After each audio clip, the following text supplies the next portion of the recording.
A lot of people got the Messiah, the Master coming back as this guy who's going to love everybody and rapture everybody off to heaven.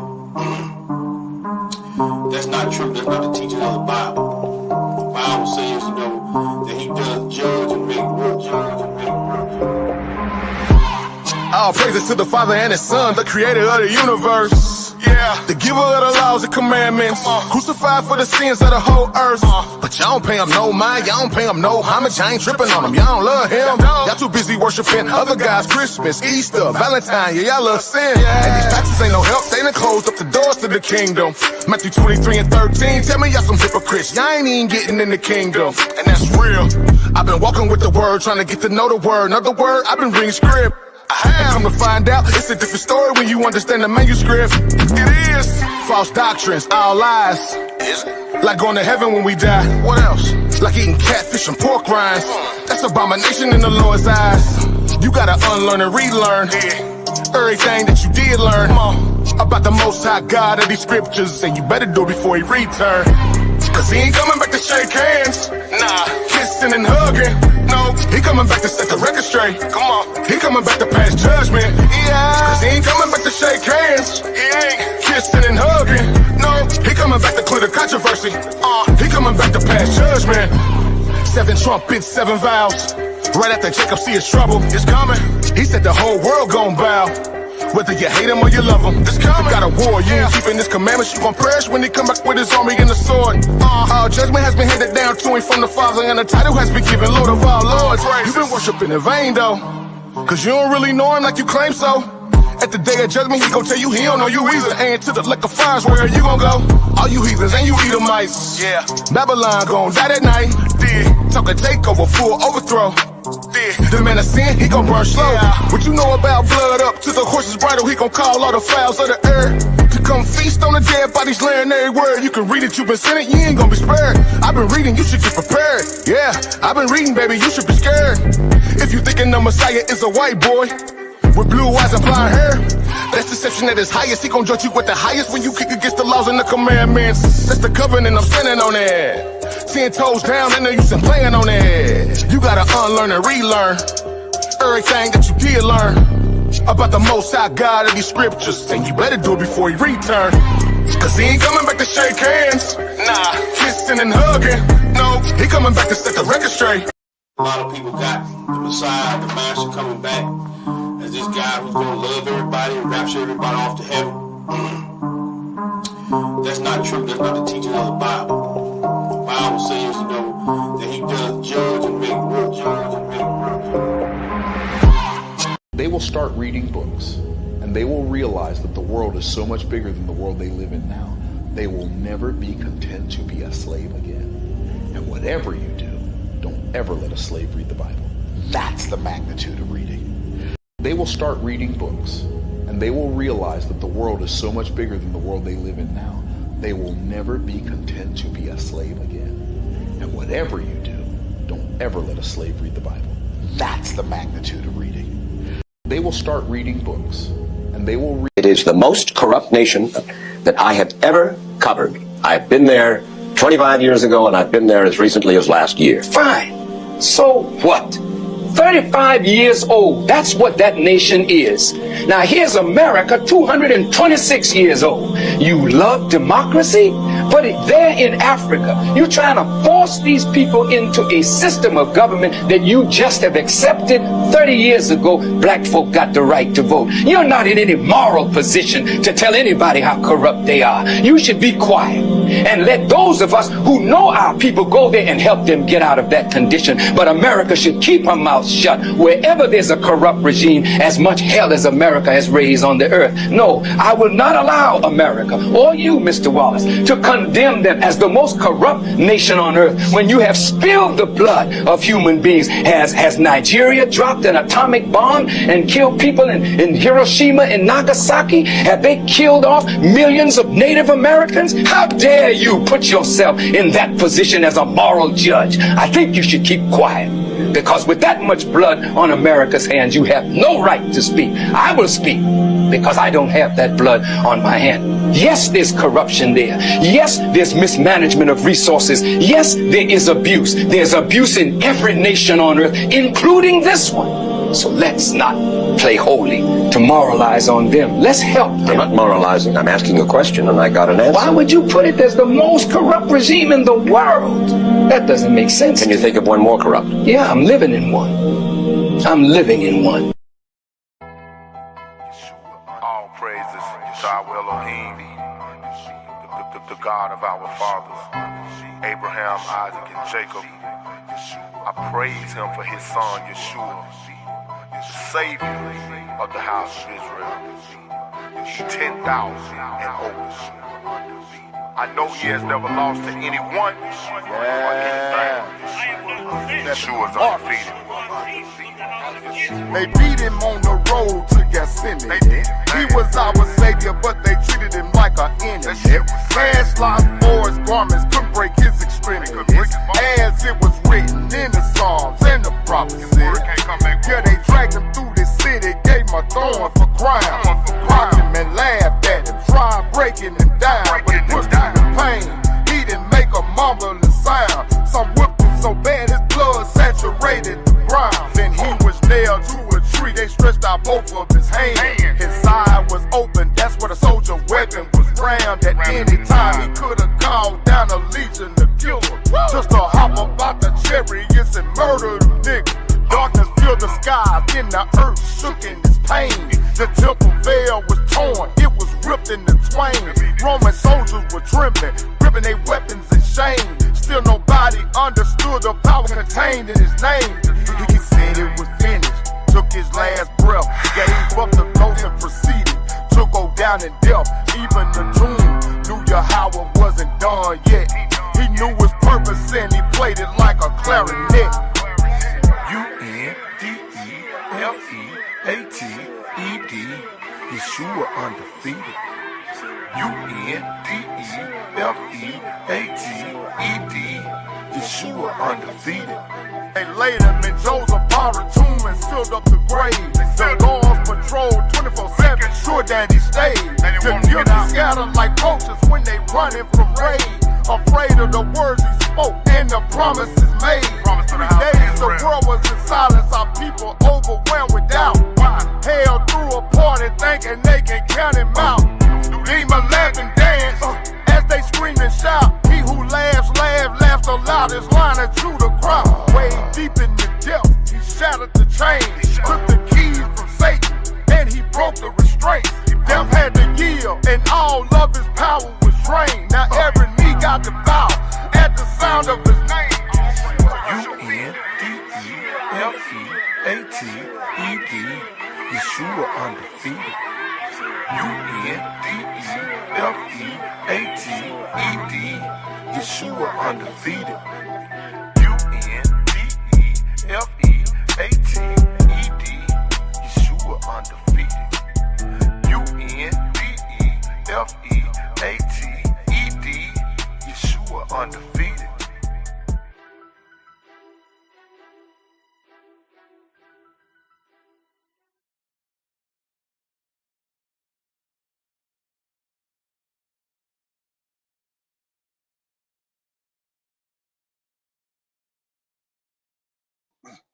Hey, family, shalom, shalom. It's your brother Mikael J. Israel, along with his brother Tuvaya. We in the building. We want to say Shabbat shalom, even though Shabbat, it is sundown where I'm at, but it's still sun up, wasn't too weird. So Shabbat shalom, family. We love y'all.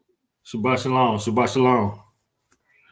Man, Hebrew, we got an action banger tonight. We going into the mindset, into the understanding of white Christian nationalism. Today, brothers and sisters, we gonna see the meaning of Psalms 58:3. The wicked are estranged from the womb. They go astray soon as they be born, speaking lies, speaking it. Talk to him, Hebrew. What you got to it?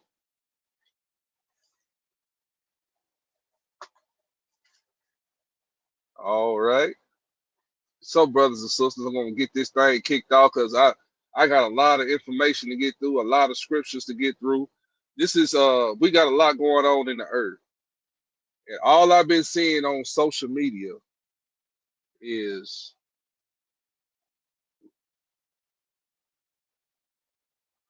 these folks they just done went back they just went crazy.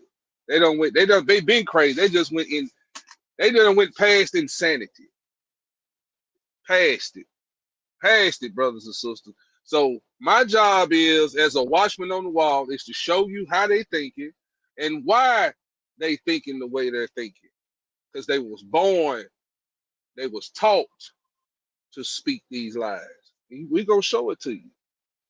We gonna show it to you tonight. I got 2 videos and a whole bunch of scripts for you to understand when you go out there in the workforce, when you go out there to the grocery store, wherever it is you going out there amongst these folks. You need to be on your P's and Q's, brothers and sisters. And shalom to everybody in the chat. Excuse my manners. Shalom to everybody in the chat. Let me see who I got. Sister Brenda Hill, Sister Shadari, we got Warriors. That's all I see right now. That's all I see right now. It's okay. So, brothers and sisters, I'm gonna get right into it. Right into it. Let me make sure it's sharing. Okay, we sharing. This is going into Whyte Christian National. This is what it stands for. This is what they believe. We're gonna get into it. There's a lot of people don't know. Our people of our community don't know these terms and what their core beliefs and characteristics are too. So we're gonna get into this. White Christian nationalism is a political ideology that merges as a specific type of white Christian identity with American civic life. Adherents believe that the U.S. was founded as a Christian nation for white, native-born Americans, and that its laws and institutions should be based on a conservative Protestant ideals. This ideology is distinct from traditional patriotism and Christianity. The white, in the turn, emphasizes its frequent overlap with white supremacy and ethnocentralism. Okay, ethnocentralism, as well as a historical roots in promoting racial heresies.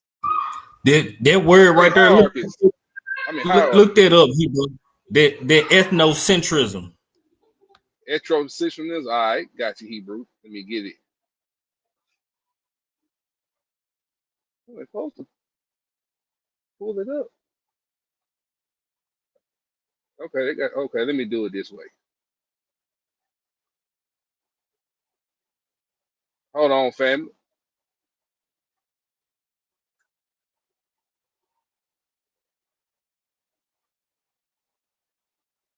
Ethnocentrism. All right, is it on the screen too? Okay. Yes, yeah. All right, Hebrew. Ethnocentrism. All right. Evaluation of other. Oh, go ahead. Oh, the evaluation of other cultures according to the preconceptions originating in the standards and customs of one's own culture.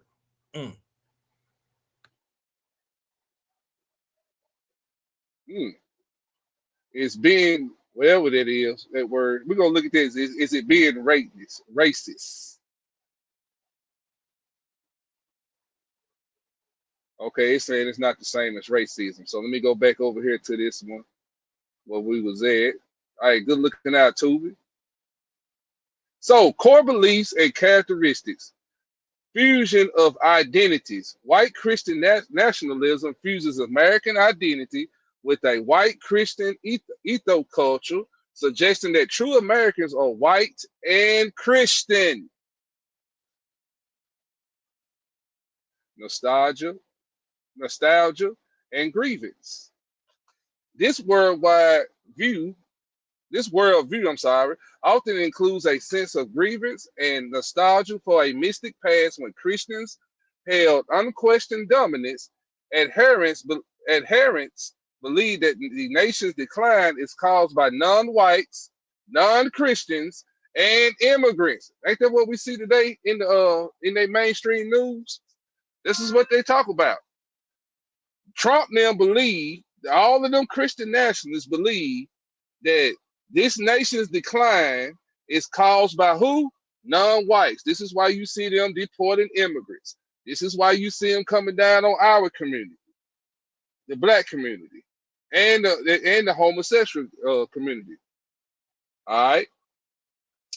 Policy preferences. Research shows a correlation between adherence to white Christian nationalism and specific political goals, including opposition to immigration, interracial marriage, and civil rights for LGBTQ plus people. So you see, this is what they believe. They have an opposition to what? Immigration, interracial marriage. Do y'all remember when Indiana, we played that video, Indiana is finna push a law within their state that it would be no more interracial marriages. Y'all remember that? Y'all remember that video? All right. So you see the stuff they pushing down our throat. This is nothing more than going back to the 60s, the 50s, the 40s, the 1900s, and the 1800s. These people are going, this is what they mean by make America great again, or make America white again. Let me put it that way. Support for abortion bans, efforts to erode the separation of church and state, support the authoritarian control and increased punishment for federal crimes, pushing to Christianize public schools, relationship with violence. Hey, Tuba, help me out with the word. I can't say the word. Anyway, this word right here, family. It's authoritarianism. Thank you, Hebrew. The ideology has been linked to anti-democratic and authoritarian impulse. Researchers have documented its presence among participants, y'all forgiven, at the U.S. Capitol insurrection on January 6, 2021, and it is associated with the readiness to resort to violence to save the country. Strategic versus identity. Some scholars view its political strategy used to mobilize specific audience, while others note it is increasingly embraced as an identity. Historical context, deep roots. The ideology roots trace back to the 17th century with the Puritan theologians who developed a promised land narrative that saw American Christians as a new chosen people. Now, I have heard them say, I don't know if you had heard it too, but I had heard them say, I'm talking about the other people, right? White folks, they the chosen people. We even got some over there in the land saying they the chosen people. You know what I'm saying? Yeah, that's what that's what the Mormons believe, that they the chosen people. Mm-hmm. Evolution of racial components. The racial element involved over time using religious justification for slavery by linking it to a supposed curse of Ham. Have we heard that before? All of this, see, brothers and sisters, the Most High is putting this out here. He is identifying these people core beliefs. This is their core belief. They think we come from Ham. Matter of fact, let me pull this up. So it's our job as teachers or just podcasters, or whatever you want to call yourself, Let me pull this up.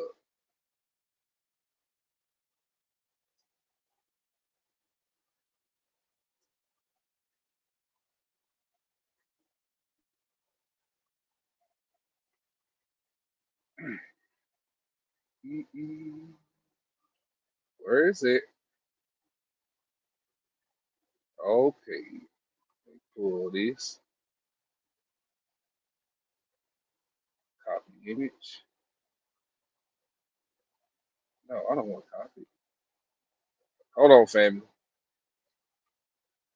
Oh, open a new tab. That's what I want. Okay, family, take a look at this. Let's look. Let me go back over here right quick. It says that it says justification for slavery by linking it to a supposed curse of Ham. This is what Christian nationalists believe. This is what Donald Trump and the higher ups believe, brothers and sisters. So I want y'all to look at this. This is in their words out of the Zondervan Compact Bible Dictionary. It says Ham, the youngest son of Noah, born. Let me blow it up just a little bit so y'all can see it. It says Ham, the youngest son of Noah, born probably about 96 years before the flood. Oh, hold on, fam. It got that little emoji in there. Let me see, can I find a better? I just now saw that. Let me go back. Let me see, can I find you a better? I know I can. I know they got it in here. Just hold on, fam. There we go. That's a better one. That's a better one. Open the image in new tab. So let me get this. Let me get this one, brothers and sisters. Share this tab. Now that's better. This comes out of the Zondervan Bible Dictionary. This is what they believe. This is what white Christian scholars that wrote this compact Bible dictionary. This is what they put in there about us. Now we just heard that Christian nationalists said they believe in slavery because we are the curse of Ham. We just saw that, right? So look at this. Look at this definition. The youngest son of Noah, born probably about 96 years before the flood, and one of the 8 persons to live through the flood. He became the progenitor of the dark races, but not the Negroes, but the Egyptians, Ethiopians, Libyans, and Canaanites. Okay, so you get the idea. Y'all see that? So we didn't come from Ham, but when you don't know the history or where to look to get the right answers, brothers and sisters, they will fool you with that. Because for a long time, I believed a lot that we was cursed from Ham until the Most High opened my eyes. So we see that we didn't come from Ham. Negroes came from the line of Shem. You got anything to me? No, not on that. That's pretty clear and concise. Yeah. Just had to put that out there, Hebrew. Okay, brothers and sisters, that's what I want to read. Yeah, that's it. So, brothers and sisters, let's go to the video. Let's go to the video. Now, I'm going to use the pastor last. He was on the Roland Martin show because he said a lot of good things. That goes back into the scripture. The wicked are estranged from the womb. Soon as they be born, speaking lies. I'm going to show you that these people was raised in their churches. But I want to get to the violent side of the Christian nationalists. So let me get this guy. Hold on, I got to stop sharing so the audio can share. Hold on, family. Hey, Yedadiah. Yedadiah, you want to come up, Hebrew? You can come up. Let me put the link out here in the chat. Talk to him right quick, too. Let me get this brother hooked up.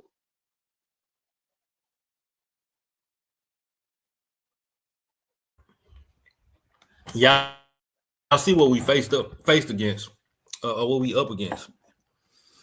These people have been this way ever since Esau felt robbed of the blessing.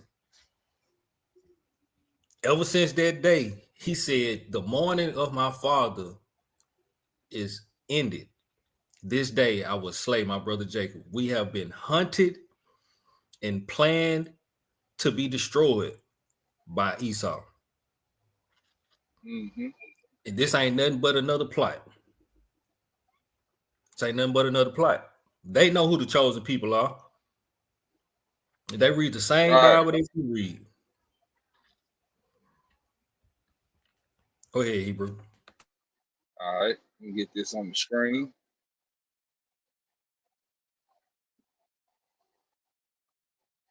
Now this started playing for no reason. Hold on, family. Come on, fella. You kill Lefty. I can't make him be quiet, Hebrew. All right. Hold on. Let me look at something right quick. Where do I want to start with this guy? Because he said a lot. So I got a timestamp what I want him to do to give to y'all. Okay. I'm going to start right here. I want y'all to understand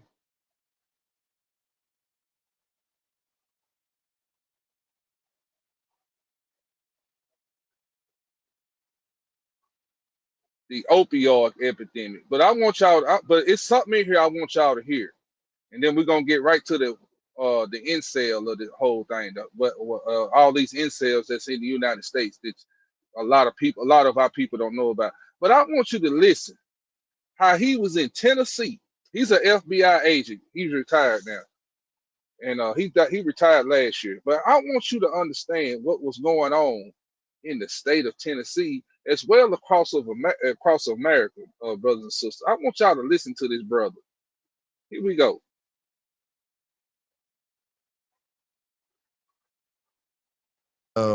But that was kind of during when I first started learning about the opioid epidemic. Because even though it was a public corruption case, I started befriending all these people who were friends of the cops, reportedly bad cops, and I was buying pills and stuff off of them, and they started calling me the Marlboro Man because I was selling purportedly stolen cigarettes, kind of thing.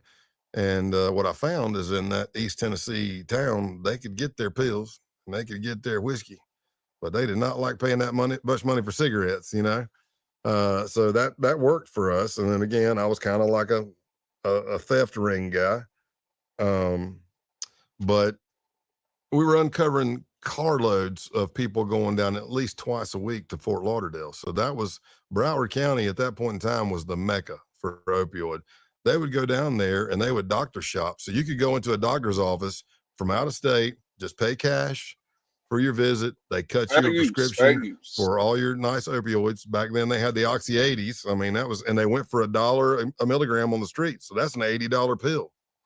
And then they would load you up with Oxy 80s and load you up with Roxy 30s and everything else. And then you didn't even leave the building. You walked out of the doctor's office, under the same roof was the pharmacy.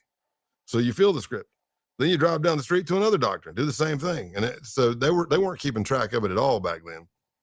And we were uncovering a lot of that. But with all that pill abuse and those kind of people on the socio status there, lower poverty stuff, there was some crazy people. I mean, I went to college. So not only you got to deal with hateful Christian nationalists, a lot of them, brothers and sisters, are on drugs, opioids, bad. But I want you to hear what these folks was doing. And you some scriptures gonna pop in your mind while the Most High told you not to mingle your seed amongst these people. You're gonna see something tonight. Shalom, Yedadiah. Shalom, Hebrew. Shalom. How's it going, everybody? Doing good, Hebrew. Going good, man. Keep this up, man. This is some good information right here. You taking the wool off you taking the wool off that wolf.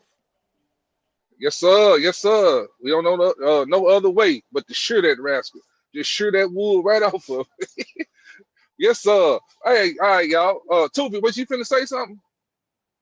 Yeah, I wanted to add, man, this opioid epidemic, it really didn't become an epidemic until their people start being hooked and controlled by these and killing and dying from taking all these pills. As long as our people was on it, it was cool. It was under the radar. But once their people started being hooked to it and dying from it, then it became an epidemic. Well, I think it was an epidemic when I was in school too, but back in the starting in middle school, actually, when I was in the 7th grade. So that was around 97, 98, because I hit high school in 99. Okay, but when I'm going somewhere, we had a lot of white kids where I went to school at in rural town, Baldwin, Mississippi. They was on opioids and was overdosing, killing themselves, Hebrew. I think it's been an epidemic since the 90s, Hebrew. That's just because I remember, you know what I'm saying? Yeah, Well, well, remember, I'm from Memphis. I didn't grow up around too many white folk. Well, I ain't had no choice, Hebrew.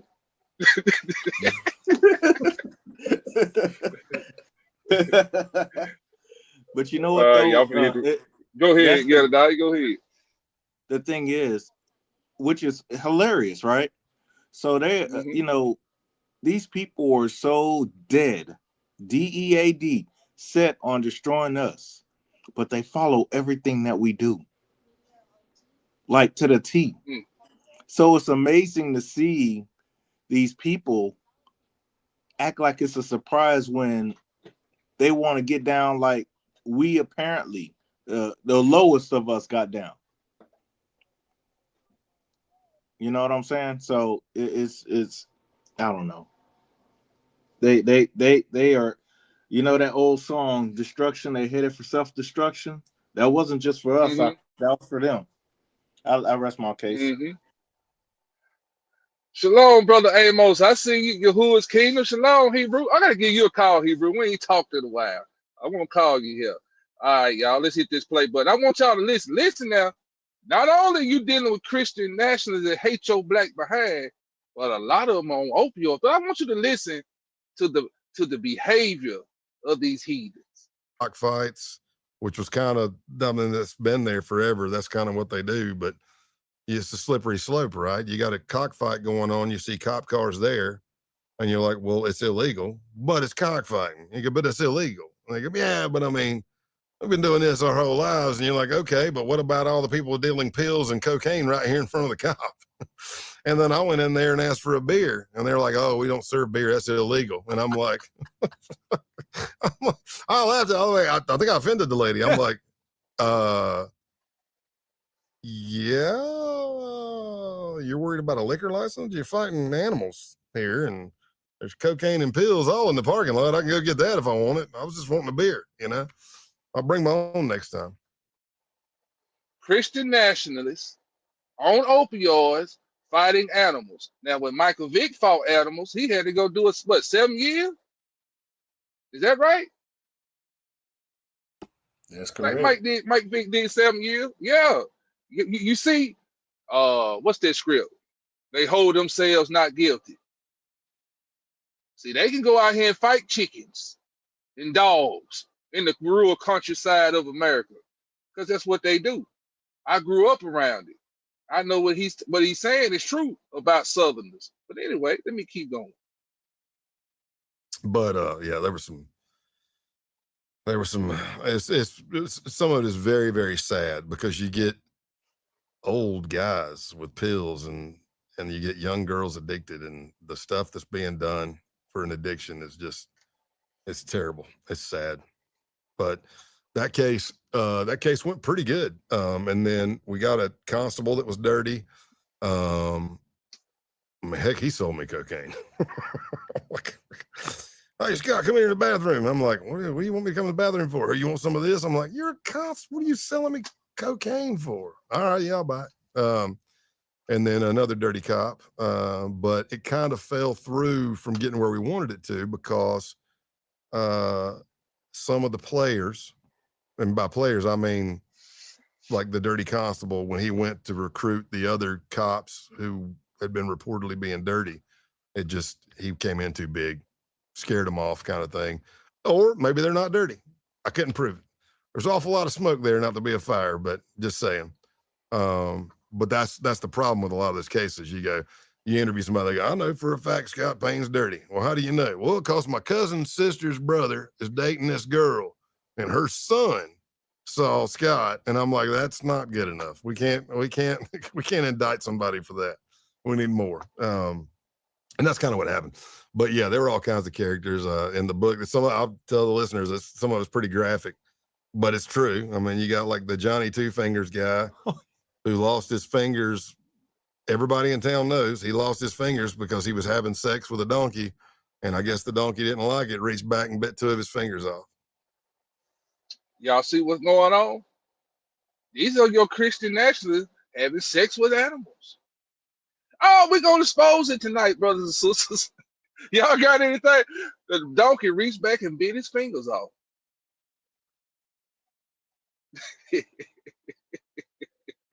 Ain't no different than ain't no different than Muhammad with the sheep and the camels. That's right. They going full out with it. This woman married her dog or something like that not too long ago.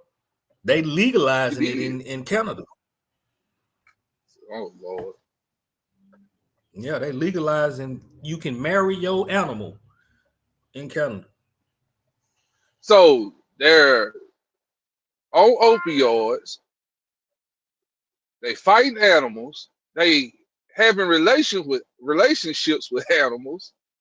This is what goes on. But I'm showing y'all the savagery in these type of individuals, brothers and sisters. That's my whole goal is to expose this to you and show you what you're dealing with. You're not dealing with human beings. No. Eliyahu, I'm finna send the link, Hebrew. Forgive me, Hebrew. Let me get this video. Yet he still lives in town. You know what I mean? I'm like, so everybody knows that's how he lost his 2 fingers. They're like, yeah. And I go, and he knows that everybody knows that's why he lost his 2 fingers. And they're like, yeah. And I go, and you still live here? Why would you not move? Make up it was a wood shop story or something, man. But yeah, that's crazy stuff. But that was a full time. I ended up getting a house up there. So okay, I'm gonna go to the next part. So you see, I had to show you the behavior of the heathen, the savagery of the heathens.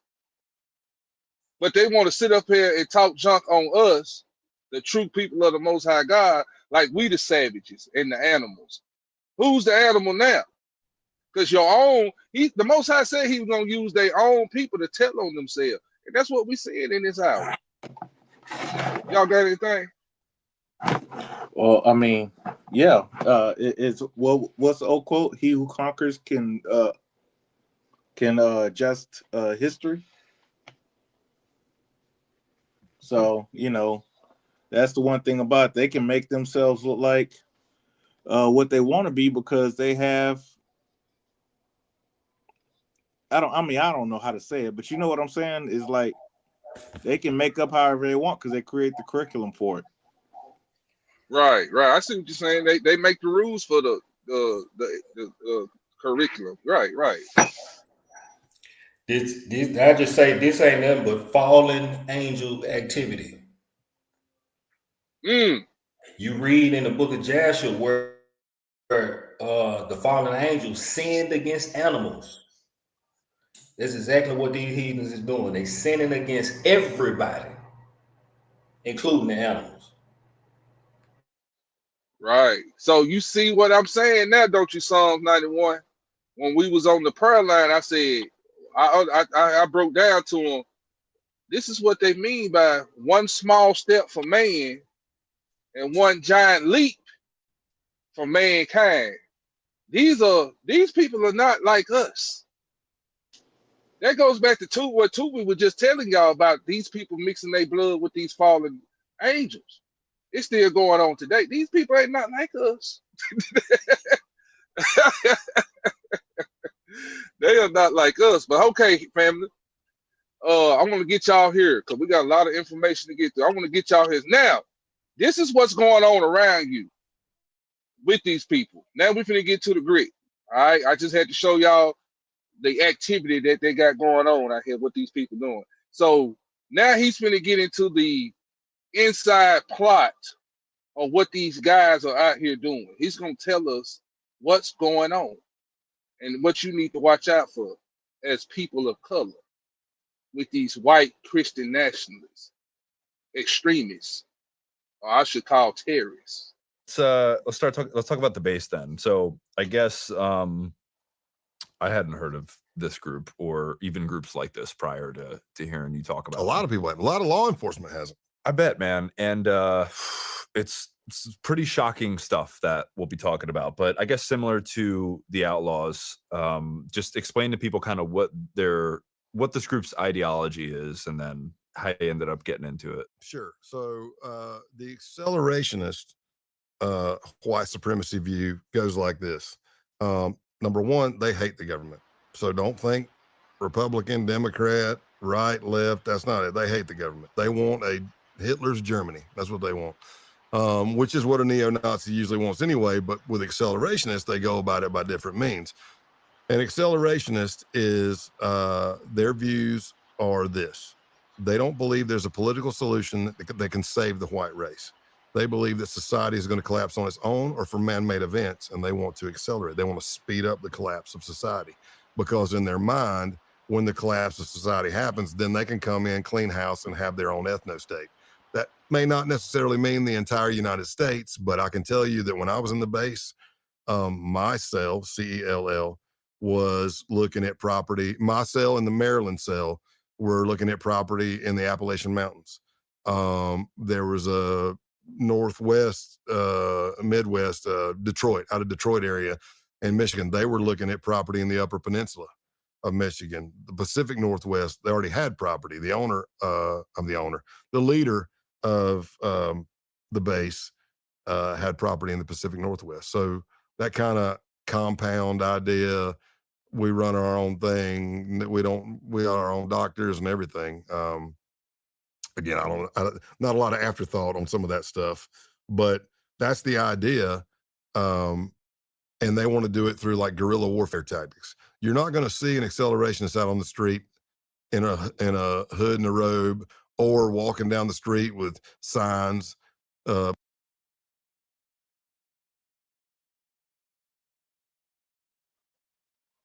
Shalom, Eliyahu. Shalom, Hebrew.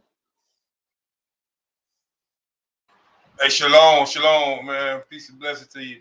Peace and blessings to you. I'm listening. I don't know if I'm going to be on here to real want to make a move, so I'm trying to get it streamed to my Facebook page right now. Shalom, brother. Here. So you heard what he said. You're not going to see them like you traditionally used to see them with white robes, brothers and sisters. Listen to what this man telling you. He's telling you what they're trying to do. They are trying to accelerate the collapse so they can sweep in and take it over. Y'all got anything before I hit play?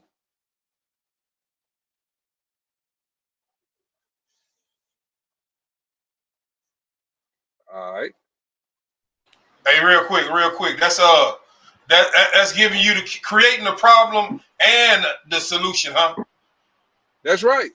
That's what they give all you. All chaos.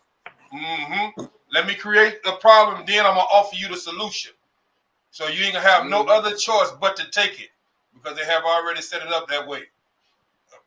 But go ahead, please. Protesting and yelling racial slurs. They don't want to do that. They believe, number one, that makes them a mark, lets everybody know who they are, and it does no good. What they believe is, let's do guerrilla warfare tactics. Let's do small attacks like we take out a power plant or power grid. We take out a water system by poisoning it. Y'all see what they doing? They ain't out there in the open. They are in the shadows. Guess what happened in Mississippi a couple of days ago, brothers and sisters? The 911 grid went down. You couldn't hit 911. Somebody, wink, wink, went and cut the fiber cables. Hey, Who out also, the? Go go ahead, ahead. I'm Hebrew. sorry. No, Go ahead. also, Go ahead. did y'all hear what happened at the power plant in California?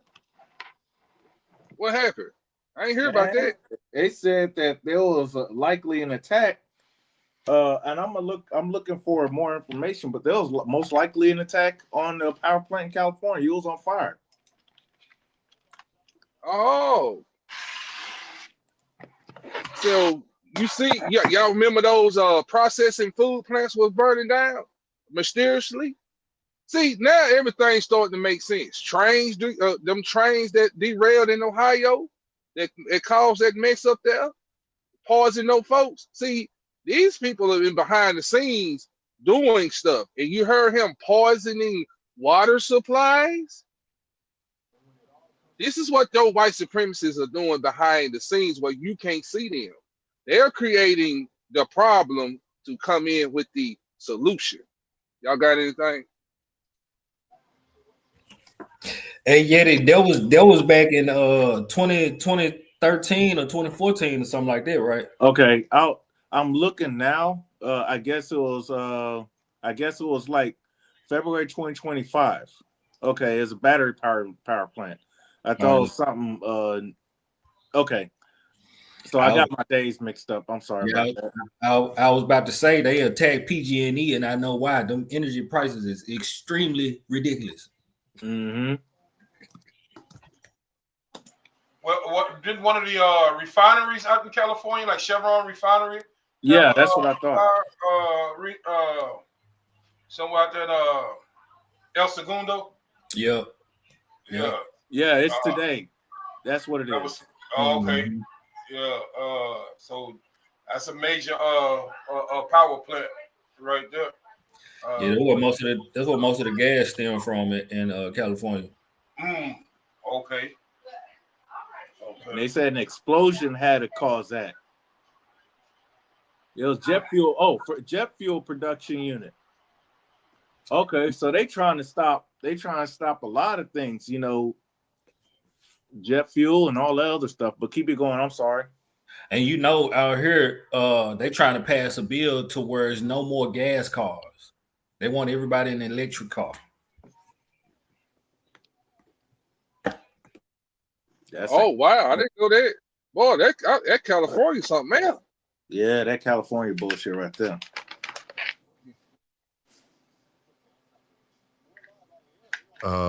You kill lefties, you kill anti-fascists, you kill non-whites, burn their businesses, stuff like that.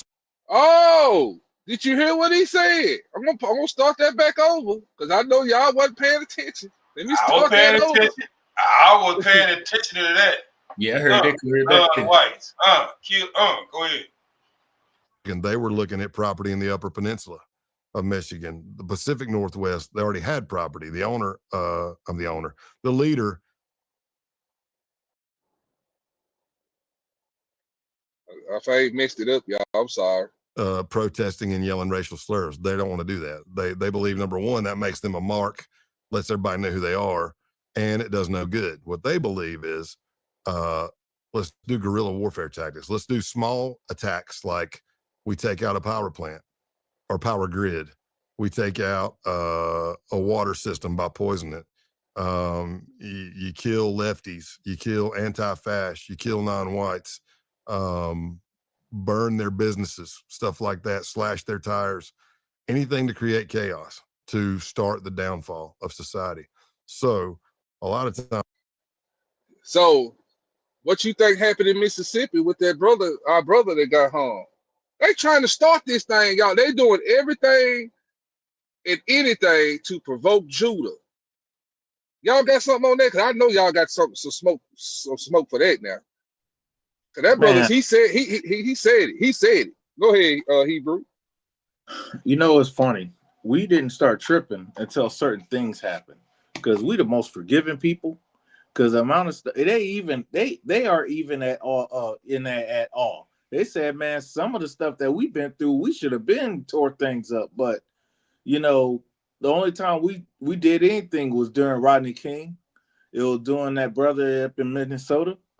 But there's not too many times we act a fool over something. So they don't know. They're perplexed about what makes us tick. Let me grab this this verse in Second Ezra 16 and 70. Go ahead.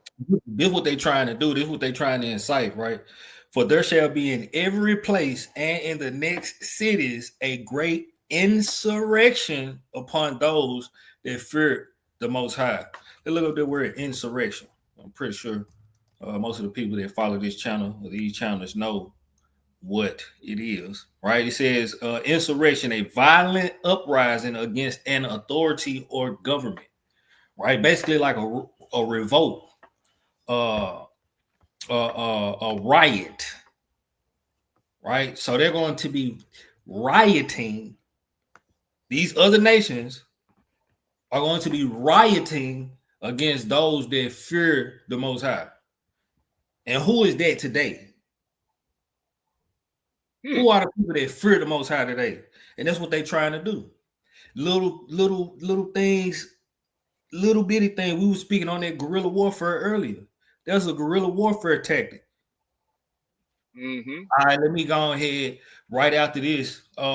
White Christian nationalist is assassinated.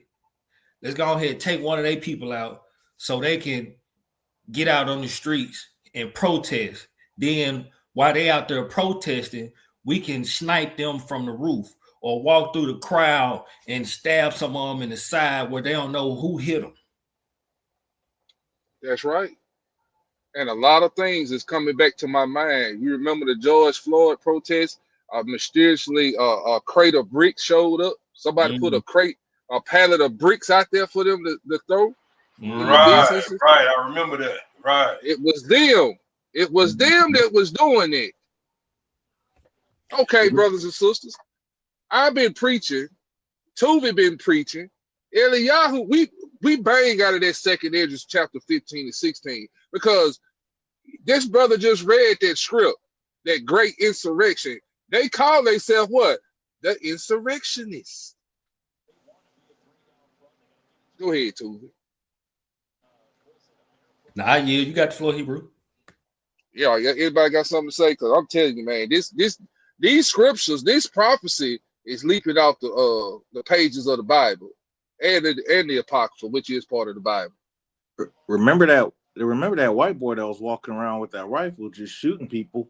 He wasn't even supposed to have it, but they found a way how to let him off. I wouldn't be surprised if he was one of them. Yeah. And what's so crazy about that is it was illegal for him to buy a fully assembled rifle, but it's legal for him to buy the parts separately and assemble it himself. Pay attention to that. And then they just put the battery in his back, and he go out there doing the George Floyd protest and unalive a young black brother. Yeah, what was his name? Rittenhouse? Yeah, something like that. Kyle Rittenhouse? Something like that? Yep, Kyle Rittenhouse. Yeah, insurrectionist. Then you had that brother up there in Buffalo. You had that heathen up there in Buffalo, New York, that went in that supermarket and unaligned those brothers and sisters. Yeah, Dylan Roof. I think it's a deeper conspiracy behind it. I think it's a deeper conspiracy behind it because it's alleged that one of the people that was in that store that got unalive was this guy who was inventing hydrogen gas, where your car can run off of hydrogen. I heard it. And you notice it's young white males. They crash out. Your young white males are your crash out dummies. Dylan Roof, Kyle Rittenhouse. They even killing their own with the school shootings. That happened a few days ago in Colorado, and I forgot what the other one was. Guy went in there and shot up their Catholic church or school or whatever. LeBlanc, Michigan, I believe. Right up there in Michigan. Then you had Another guy, he drove his truck right into a church, shot the place up, then set it on fire. I think that Well, happened in Michigan. remember they got programs that do mind control too. So you got to remember that too, man. A lot of times that comes into, it's almost like what Eliyahu was preaching about before. They got spirits. They remember, actually, they did a study. They call it a study, but they did a study, quote unquote, on dark magic and demons. And so, you know, if they using these if these demons are using them for them to use the demons to do some things, like Eliyahu said, sometimes when people wake up, they don't even know where they're at. That's because they've been used. Right. So who knows? I'm not giving them no excuses, but you know what I'm saying. Right. So, brothers and sisters, you see the layout. You see how they coming at us. We got to be prayed up, Psalms 91 up all day, every day, over us and our children and wives, so on and so on. Because these people is trying their best to provoke Judah, but the scriptures say, won't no fault be found in Judah. They trying. A Revelation 12:17. It says, and the dragon was wroth with the woman. That woman is Israel, and went to make war with the remnant of her seed, which keeps the commandments of God and have the testimony of Yahweh Shai, Yahushua HaMashiach. So that's what their plans are. And a lot of us can't fathom that this thing is about you, Israel. This is about you. If they can keep us down, they got the rest of them. Read that again, bro. Say it again. Read that again. It's Revelation chapter 12, verse 17. And the dragon was wroth with the woman and went Hold to on, make Hebrew. war. Hold on, I'm sorry, Salaki. Start a couple of verses up where or Satan opened his mouth like a flood. All right, that's going to be verse 15. It says, and the serpent cast out of his mouth water as a flood after the woman, that he might cause her to be carried away of the flood. And the earth helped the woman, and the earth opened her mouth and swallowed up the flood, which the dragon cast out of his mouth. And the dragon was wroth with the woman, and went to make war with the remnant of her seed, which keeps the commandments of the Most High, and have the testimony of Hamashiach Yahweh Shai. So the flood, brothers and sisters, that's coming out of Satan's mouth in this hour, you seeing it. This is the flood. He's rounding up his children to come against Jacob, which is us. That's the flood, the propaganda. We just showed you what they believe in, they white Christian nationalists, how they believe. They believe they the chosen people. They believe that you come from Ham, that your job is to be a slave. We done showed you. This is the flood. See, Charlie Kirk was used by Satan to push the flood, to push the propaganda, to push the agenda. See, Satan saw our people waking up. They took our awakening and call it wokeism. That's the white Christian nation. They having their awakening right now. They going back to their core beliefs, which is pure damn hatred. Don't you see them awakening around you, brothers and sisters? If they see you walking, oh man, these Negroes gonna find out they the people. Y'all got anything? Yeah, I do actually. If you go back to it, it said they're gonna go after the earth seed. If you look at it, where we come from the dust, and we have the breath of life in us, which is the breath of the Most High. It didn't talk about where they come from. Message. Message. So, message. So yeah, that's why. Yeah, the earth is gonna take care of her babies, which is us. Because why? Because if you look in Genesis, where we come from, we were formed from the dust of the ground.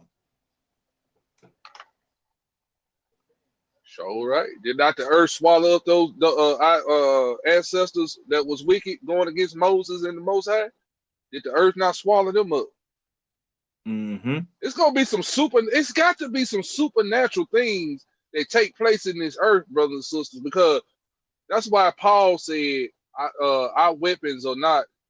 How you say that, Tubi? I don't want to butcher it. Our weapons are not carnal. Right. We gonna understand that. Go ahead, Tubi. Go ahead. You finna say something? I just thought of something. Remember all these earthquakes, and they said earthquakes in diverse places? That's it right there. Right. Sorry about that. I didn't mean to interrupt, but it just popped in my head. Oh, you good, Hebrew? You good? That's good. Good. This is 2 Corinthians 10:4. Let's read weapons that. of our Let's warfare. read that to the people. All right.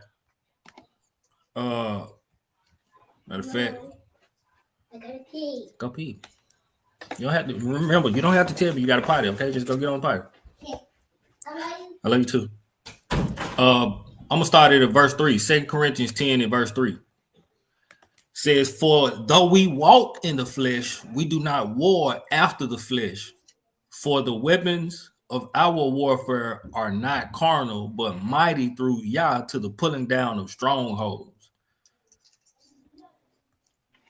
The weapons of our warfare, brothers and sisters, are not carnal. This is why Paul said we war not with flesh and blood, brothers and sisters. Their warfare, the enemy, these white supremacists, these Christian nationalists, their warfare is carnal because they got guns. You heard what this man said. They got guns, 50 caliber. They got camouflage. They got all this stuff.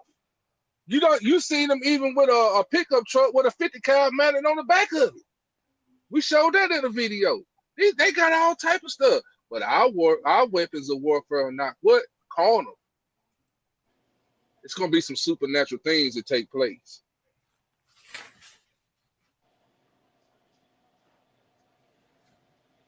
When I'm teaching, I say, like, remember that year when everything was being burnt and towns were they're sitting up on a hill and they're laughing. They're like, man, we hope the cops start shooting these people start shooting the cops, when we can come in and clean up afterwards.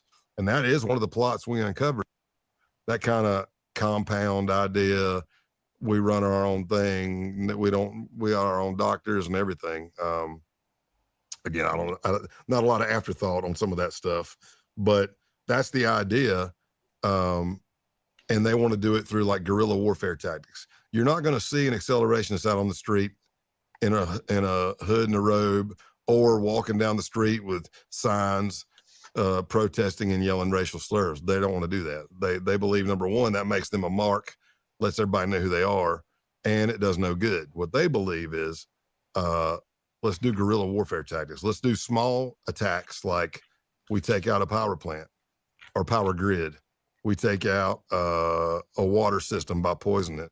You kill lefties, you kill anti-fascists, you kill non-whites, burn their businesses, stuff like that, slash their tires, anything to create chaos, to start the downfall of society. So a lot of times when I'm teaching, I say, like, remember that year when everything was being burnt and towns were they're sitting up on a hill and they're laughing. See, did they burn Black Wall Street? Did they burn what's that other, Rosewood? Is that right down there? Rosewood? They burned it. Yeah, down there in Florida. Yep. Yeah. See, I'm gonna take out back not too long ago, back in the mid-90s, for about 3 or 4 years in the state of Mississippi. They was going out there burning black churches. My home church was one of those churches that got burned down in North Mississippi. Come on with it. So you see what they're going to do. If you got a business, or they see you as being a successful person, they're gonna attack, brothers and sisters. It ain't nothing new under the sun. We seen that they using the same tactics of old. We seen what they did to Black Wall Street. We seen what they did to Durham, North Carolina. We seen what they did to Rosewood, and so on and so on. In these race massacres, go do your research. Yes, Know sir. your enemy. What you Yes, say, sir. Tuba? Go ahead. And a lot of these lakes in America are actually cities of Negroes that were flooded by these white Christian nationalists. Is what I'm gonna call them. Mm-hmm. A lot of these lakes are actually burial grounds for our people in water. Isn't there one that's actually haunted in Georgia? They said Forsyth, Georgia. Yeah, and then there's another one. They said don't eat the Lake peaches. Lanier. Yeah, Lake Lanier. And then there's another one that said don't eat the peaches because that's really the forbidden fruit. That's the Devil's Punch Bowl in Yeah. Natchez, Mississippi. Yeah, I've been there to the Devil's Punch Bowl. Yeah, that's real. That's real for real. They threw them off there. They buried our ancestors down in this bluff. And every time the Mississippi River flood, their bones will rise up and they'll see bones scattered down through the banks of the Mississippi. Yeah, that's real. And it's a peach grove right down there at the edge of that bluff. And the locals won't eat those peaches because they know what those peaches or those trees have been fertilized with. It's the blood and the bodies of our people, men, women, and children, and the elderly. Man, that's why I did a lesson a long time ago, and I showed how the passages of these storms that's coming through, they have a particular pattern that they go through. And, Esau want to say it's a weather pattern, but that's another thing right there where it talks about where she going to flood them. Because if you look at the way, number one, if you look at who bought the and financed the slave trade, but then when you look at the slave trade routes, you can see how those hurricanes actually follow those slave trade routes. Right. They take the same doggone route. You sure right.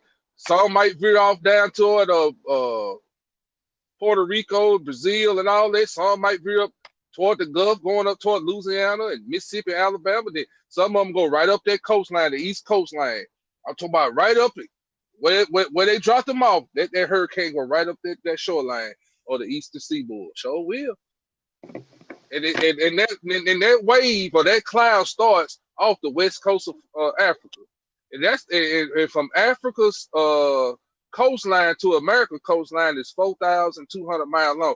You mean to tell me the Most High could generate a cloud from the west coast of Africa, gather strength, and go all the way to America on those same slave ship voyages or routes or whatever? Same thing. I mean, that's amazing to me. Go ahead, y'all. Well, he said he ain't gonna be mocked. You ain't gonna play with him. So he gonna show you exactly what you're doing. He is a God of justice and righteousness. Mm-hmm. That's why we don't need to be playing with him at all, especially us as people, especially those who know us in the DNA form through our ancestors. When we really listen to ourselves and understand, and I say it like that because I'm trying to be careful. I don't want to say through the ancestors, but how do we know how to cook and we know how to season it just right? That's in the DNA. So we have common sense. We just choose sin. I digress. Oh yeah, you good, Hebrew? You got anything, Tuba?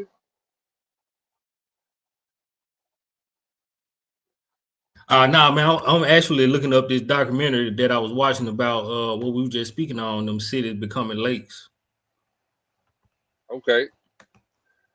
I'm gonna share it in what you say, Hebrew? Now I was just saying I'm gonna share it in a private chat.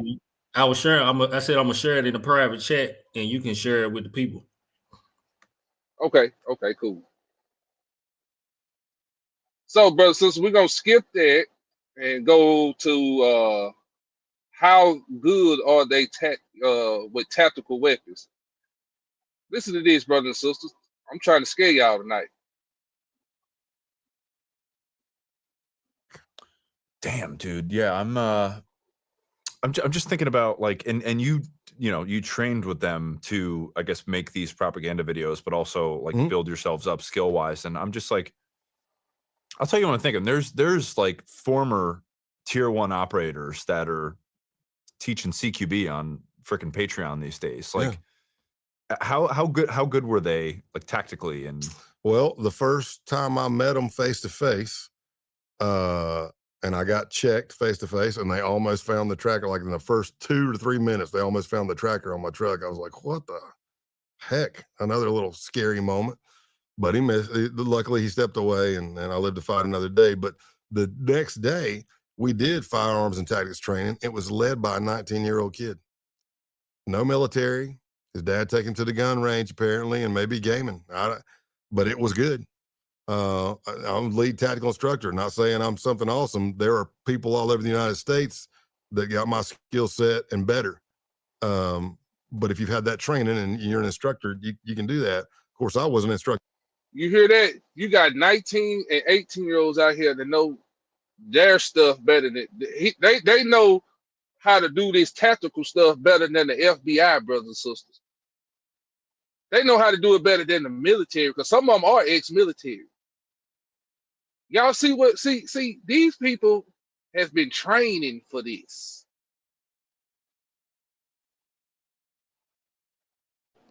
Brother, when I let them teach me, I'm not gonna. Wait, Hebrew, go ahead. Brother, when I tell you they all in the military, they all go in the military. It's a good old boy system. I mean, I'm telling you, they and I promise they spend more time trying to get people locked up and in prison. I'm talking about us. As soon as you walk in, I'm telling you, these heathens deserve hell the way they treat us in the military. I digress, but yeah, they all in there. So did you hear the part where he said they're good at hunting? Ain't Esau a cunning hunter? These people, I'm gonna be quiet because I don't want to get flagged. These people are crazy, y'all. damn, dude. Yeah, I'm just thinking about like, and you trained with them to, I guess, make these propaganda videos, but also like build yourselves up skill wise. And I'm just like, I'll tell you what I'm thinking. There's like former tier 1 operators that are teaching CQB on freaking Patreon these days. Like, how good were they like tactically? And well, the first time I met them face to face, and I got checked face to face, and they almost found the tracker. Like in the first 2 to 3 minutes, they almost found the tracker on my truck. I was like, "What the heck?" Another little scary moment. But he missed. Luckily, he stepped away, and I lived to fight another day. But the next day, we did firearms and tactics training. It was led by a 19-year-old kid. No military. His dad took him to the gun range apparently, and maybe gaming. But it was good. I'm lead tactical instructor. Not saying I'm something awesome. There are people all over the United States that got my skill set and better. But if you've had that training and you're an instructor, you can do that. Of course, I wasn't instructing them. I let them teach me. I'm not going to help them get better either, because that's not smart, right? But yeah, we're out on a 100-acre property shooting submachine guns and pistols, and I'm like, I hope they don't turn. You know what I mean? You're like, They have submachine guns, and you little youngsters running around here of my people, little YNs, little young Negroes. You got switches. These people got machine guns. These people are out training. These people know how to do tactical warfare. These people know how to hunt. Esau is a cunning hunter, and so is his children. and I'm like watching from the back, Because when it started, I'm like, the instructor in me, I'm like, I'm sitting in the back because I don't know what kind of. I'll tell you, the guy, the cell leader, Luke, and Pestilence was the 19-year-old. There, I was pleased to see that their range safety was good. It was good, and I was like, okay, I'll feel a little better about shooting with these guys at least. And but I'm talking about just quick firing and quick, not necessarily quick peaks, but it made me think several things. It made me think when I went back to the office to run the FBI's training, I told everybody, I'm like, y'all need to, I know we would tell you to take it serious, but I just spent 4 days or 3 days with this violent white supremacy group and a 19-year-old led carbine training, and it was good. I said, it's not the best. And I did see some things they messed up on, but they could probably get the drop on a lot of average Joes. So it's just like, dadgum, man. And then you start uncovering more and more. But yeah, that was it. It's all about training, preparing for the boogaloo, building your kit, your belt, your ammo, your uniform. Of course, they wore camouflage. I infiltrated them. We wore camouflage, but only Flecktarn, because that's the German camo pattern, right? And it's the best for anywhere because the Germans said it was, right? So that kind of stuff. It was crazy. Scary, man. Just think about what kind of damage, you know? Yeah. Yeah. And I mean, hopefully they learn the error of their ways. I mean, they're great things. If you get out, you can go to Life After Hate. You can meet people who are just like you or were worse than you. And can help with that kind of stuff. But yeah, man, that's scary.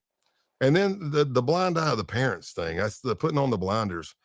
I'm not a fan of helicopter parenting, but I'm also desensitized to a lot of crazy stuff. So when I was watching my girls, and I put like an app called Bark, you put that on the phones, they will notify you. I don't know how many people they got working there, but they read everything. I mean, it'll hit you. You can set the sensitivity.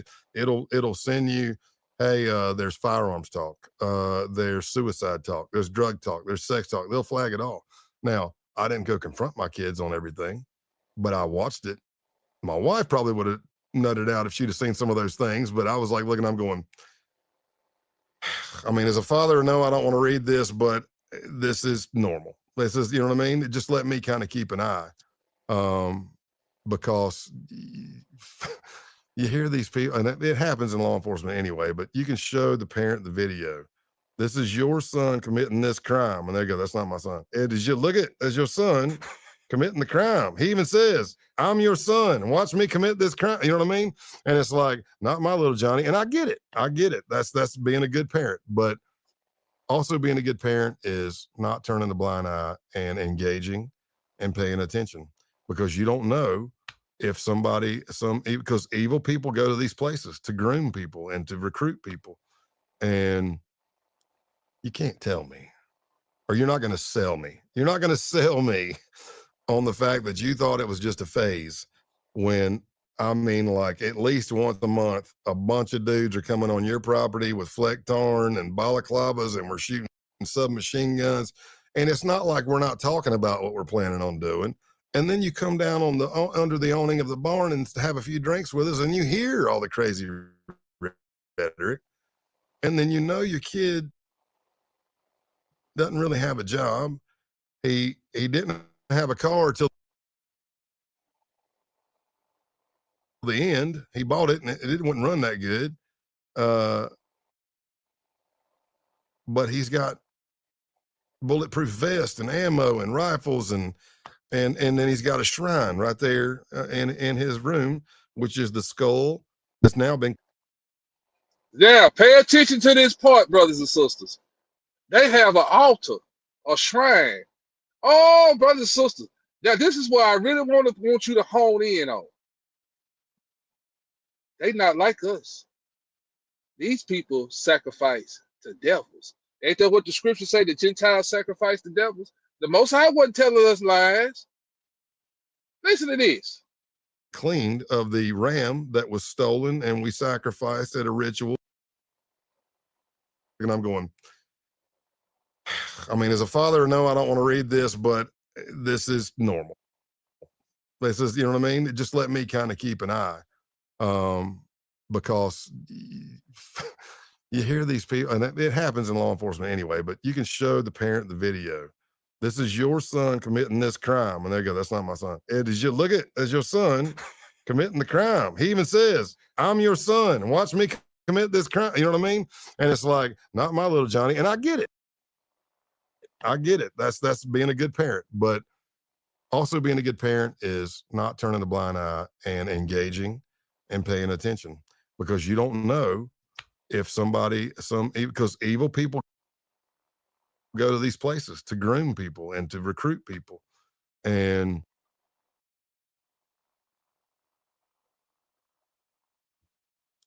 you can't tell me, or you're not going to sell me. You're not going to sell me on the fact that you thought it was just a phase, when I mean, like, at least once a month, a bunch of dudes are coming on your property with fleck-tarn and balaclavas, and we're shooting submachine guns. And it's not like we're not talking about what we're planning on doing. And then you come down under the awning of the barn and have a few drinks with us, and you hear all the crazy rhetoric. And then you know your kid doesn't really have a job. He didn't have a car till the end. He bought it, and it wouldn't run that good.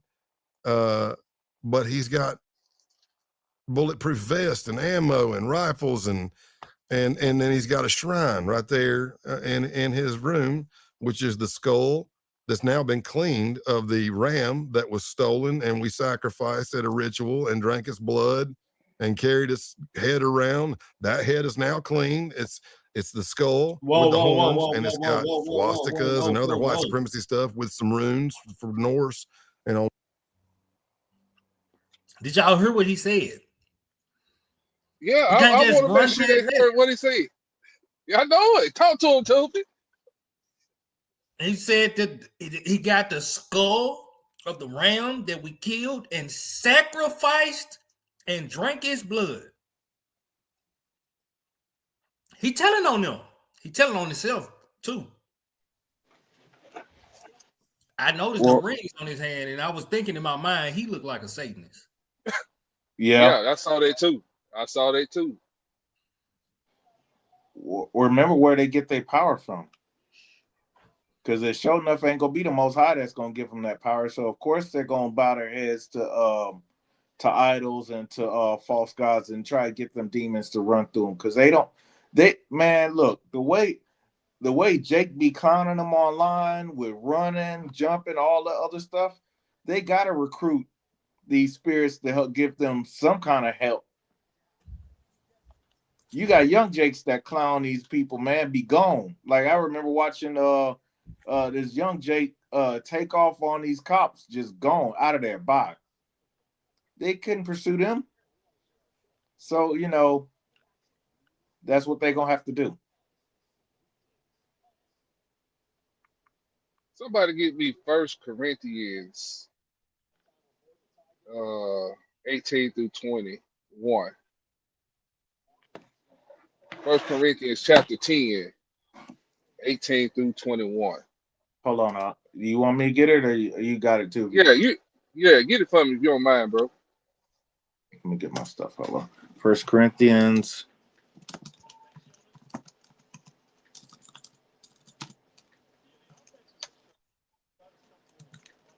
Sorry, I'm taking so long. 1 Corinthians 10. Yes, sir. 1 Corinthians 10, 18 through 21. All right. What was that first one again? I'm sorry. First 18 through 21. Okay. 1 Corinthians 10, 18 through 21. Okay, got you. Behold, Israel after the flesh, which not they which eat of the sacrifices, partakers of the altar. What say I then? That the idol is anything, or that which is offered and sacrificed to idols is anything? But I say that the things which the Gentiles sacrifice, they sacrifice to devils and not to God. And I would not that ye should have fellowship with devils. Ye cannot drink up the cup of the Lord and the cup of devils. You cannot be partakers of the Lord's table and the table of devils. How do we see? That's why. Yeah, that's it, Hebrew. That's it. But I want to stop at verse 21. I appreciate you, Hebrew. So you see that. This is why the Most High don't want us to fellowship with these folks, because they sacrifice the devils. You just heard that, man. They got a shrine or an altar with a ram skull, and they drink his blood, and so on and so on. These are your Christian white nationalists. This is what you up against. Devils. Hey, Did I I want say to something read. wrong? No, sir. Okay. I Go ahead, want to Too. read something. I'm gonna show. I'm gonna put this book on the screen. I want to read something out of this book right here. Hold on, Hebrew. Let me put you on the big layout so they can see that book. They might want to order. It's Go called ahead. The Biggest Secret: The Book That Will Change the World. Right. Mm-hmm. Check this out. This on page 294. If you order the book, it's on page 294, talking about Satan's children. Right? It says the black magic rituals we know as Satanisms are the modern expression of the rituals and human sacrifice in ancient Babylon and the brotherhood infiltrated societies of the Sumerian, Phoenician, Hittite, Egyptian, Canaanite, and Akkadian peoples, among many others across the world. It has been a seamless procession through history of the same rituals to the same deities, and this remains of fundamental importance to the initiates of the brotherhood today. My use of the term Satanism has nothing to do with the Christian version of Satan. I use it only to describe a system of ritual sacrifice and torture, which, staggering as it may seem to most people, is commonplace all over the world today. Satanism is just another name for the worship of a highly destructive negative force, which has been given endless names over the centuries: Nimrod, Baal, Moloch, or Molech, Set, the devil, Lucifer. There is no end to them. Satanism perverts everything positive in the same way that the Nazis took a positive symbol, the swastika, and turned it around to symbolize the negative. This is why Satanists invert the pentagram and why they use black to symbolize the darkness, hence their black mass. But they also reverse the symbolism of white, and that it is a powerfully negative color to them. The satanic networks, under the name of their various deities, were created by the Babylonian Brotherhood to serve their needs. We have seen on account, check this out, we have seen that the accounts of the Watchers and their offspring, the Nephilim, include references to their blood drinking activities.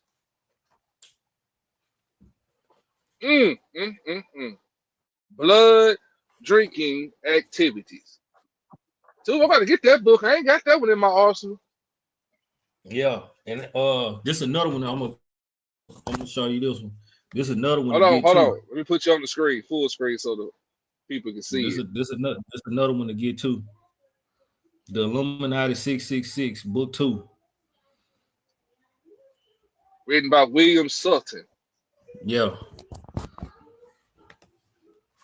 There's some good books. I'm telling you, there's some good information in these books.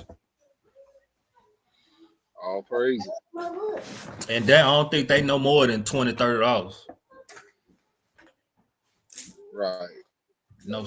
Okay, brothers and sisters, we're gonna move on to our next video. Now we're getting into the religion on how this guy on the screen. This is why I showed you the scripture from the beginning. That Psalms 58:3. The wicked are estranged from the womb. They go astray as soon as they be born, speaking lies. This is going into the depth of white Christian nationalist religion, how they was brought up and taught from kids all the way up to adults. Now you gonna see where the brainwashing really starts. It starts when they are children, when they're able to comprehend. Let me get this video queued up. Talk to him right quick too. Let me get this over here started.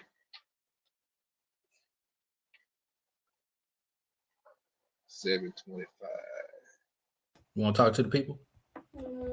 Say shalom.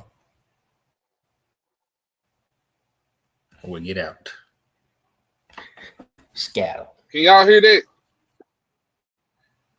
Nah, I think you still got. I can't hear nothing. Pastor, you still got me on the full screen too. I can hear it now. Oh, I do. Oh, okay, my bad. You're looking at it too. All right. Here we go. So you could hear it though, right, Tubi? Yeah, I heard it. Okay, here we go, family. Here we go. I got my undergrad from Jerry Falwell's University, Liberty University.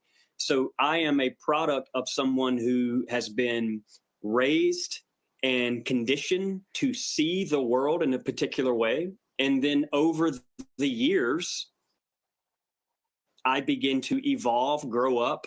My own consciousness began to expand. I began to encounter real human beings that were different than me.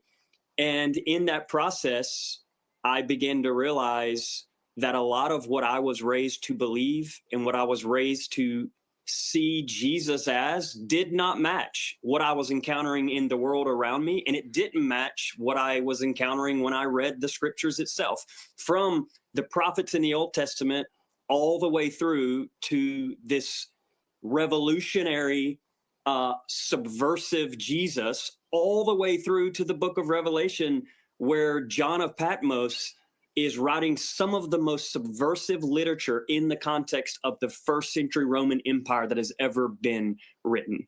And when you read those things, as a person like me who has given their life to the way of Jesus, studied the scriptures, I graduated from Candler School of Theology, so I've been educated from people who saw this long before I did. But your eyes begin to open up, you begin to expand, and you begin to realize, oh my God, especially me, I have a social intersection that is crucial to be able to speak to my own family members. Sometimes you need to disturb the family text feed. Sometimes there needs to be some conflict, and everybody, seems to be uncomfortable around conflict. But one of the things I've learned is conflict sometimes is the doorway. It is the path that can actually lead us to greater transformation. I watched Texas Congressman Troy Niels say in a congressional hearing that if Charlie Kirk was living in biblical era, he would have been the 13th disciple. I saw the Cardinal Dolan of New York say, he was like the Apostle Paul. He was a saint, and he just made people uncomfortable. But you read what Charlie Kirk said, and you read direct quotes. And what's been amazing is to watch people say, even some black folks say, they said these things about him, and I went back and I listened to what he actually said, and it's been taken out of context, and you didn't understand the nuance, and so you was just the people, y'all are pushing this sort of stuff, and I'm sitting there going, do you act like we don't have ears and we don't have eyes and we did not hear exactly what we heard? Yeah, there's no question. I call that, here's the thing, call it whatever you want. Sanitized racism, call it rebranded racism. But as a white male, let me just speak to any other white males that are listening, or white people that are listening in general. We're not fooling anyone, and we're not fooling ourselves. And I know, because I was raised and conditioned to see the world a particular way, I know what my ears are hearing. He was raised that way. The wicked are estranged from the womb, soon as they be born. He was raised to speak this way. This is the gospel according to white Christian nationalists, brother and sister. He used to be one of them. Listen to him. Y'all got anything Hebrew? He said, I know you said in the chat, the 13th disciple or whatever he said. Yeah. He said the actual quote unquote black man said that about what people were saying about Mr. Kirk, that if he were living in those days, he would have been the 13th disciple. Well, that's untrue because there's a specific reason why the Messiah only chose 12. Uh-oh. And this goes into it. Y'all ever heard of this book called the 13th Tribe by Arthur Kessler?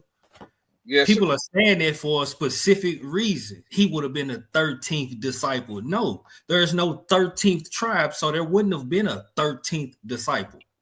That's right. It's 12 disciples, 12 apostles for the 12 tribes of Israel that will sit on 12 thrones judging the 12 tribes. That's right. Ain't no 13th tribe. They made the 13th tribe and placed them over there in the land, and we call them the imposter Jews. That's their way of trying to graft themselves in. Spiritual Israel. Did not it say in Christian nationalism that they the chosen ones? Just say it, Hebrew. Yeah, they chosen to be Revelation 2 and 9 and 3 and 9. That's right. That's right. We're gonna read that here in a minute. Go ahead, let's go. And you can place all the context you want around it. Someone said to me recently, Pastor, he did not say, quote, black women. You're right. He called specifically 4 black women, one of which was Michelle Obama. And these educated black women is who he was talking about. And in the context, it doesn't change. And until we can come to a place where we acknowledge that rebranded, sanitized, polite racism is still racism. And the great Franciscan priest Richard Rohr says it like this. He says, you cannot heal what you do not acknowledge. And this is why it's so imperative when I see things like this administration and Trump and MAGA pushing to remove images of slavery from museums. We're regressing. We're moving backwards. And he knows what he's doing. This administration knows what they're doing. And I'm learning more and more that what this is underneath, what it is white supremacy.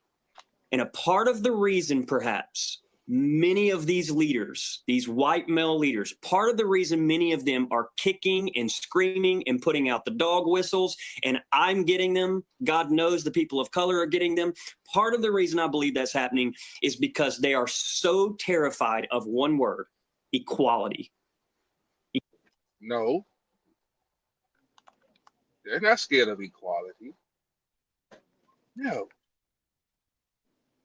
They know that their time is up and they're going into captivity. Yes, sir. They scared of these prophecies being fulfilled. Yeah, don't let Pastor Pepto-Bismol fool y'all.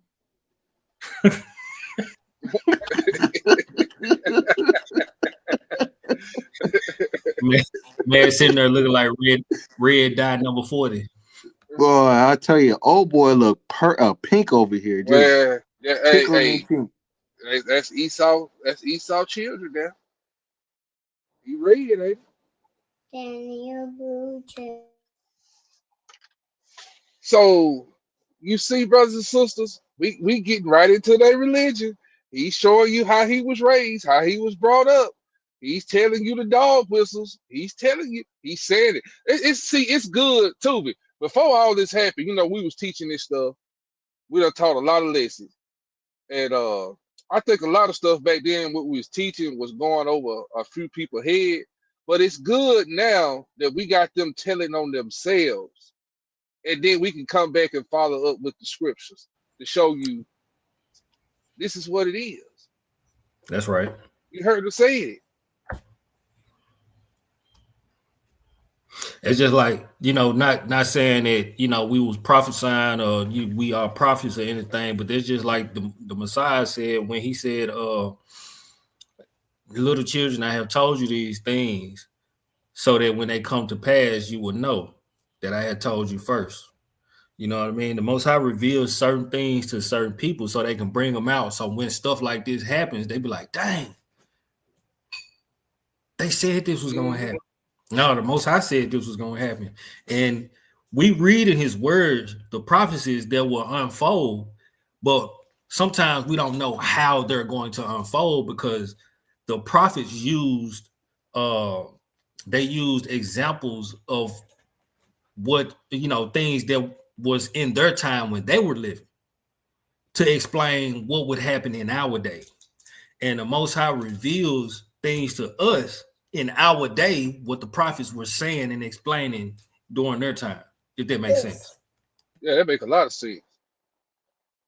Well said, Hebrew. I like that.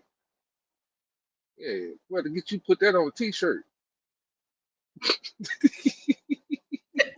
All praise. Equality. Yep. And what is equality to us feels like oppression to them. I'm gonna send you my producers will get your address. I want to send you my book, White Fear: How the Browning of America is Making White Folks Lose Their Minds. Hey, and the reason I chose that quick. title, and people there was some TV. See, this is why we gotta watch out of who speaks for us. This man turned this into a whole advertisement when he should have said, and he agreed with him, said, "Oh, this is an issue about equality." No, it isn't. No, this is justice. But you know what? That brother probably don't know who we are. He don't know who he is. So I'm gonna give him that. But that was a good time right there to check him. Like, nah, this ain't about equality, homie. Cause roosters will come home to roost. That's right. He might actually know. He might actually know, but may be part of the Black Boule. And He is. He is. I'll see. Yeah. There it is. Yeah, he part of that. He I think he also one of them Greek. No, he's that too. You're right, Hebrew, and he's not a American foundational Black American that was born here. He's Caribbean. Yeah, but he went to Texas A&M too. That's right. So he a gatekeeper. He's a gatekeeper. He know for the Democrats. Yeah, he know. That's right. I'm just using his content for educational purposes because I want y'all to hear what this pastor was saying about Pepto-Bismol. That's right. To show you how he was raised. To show you that they all been raised this way.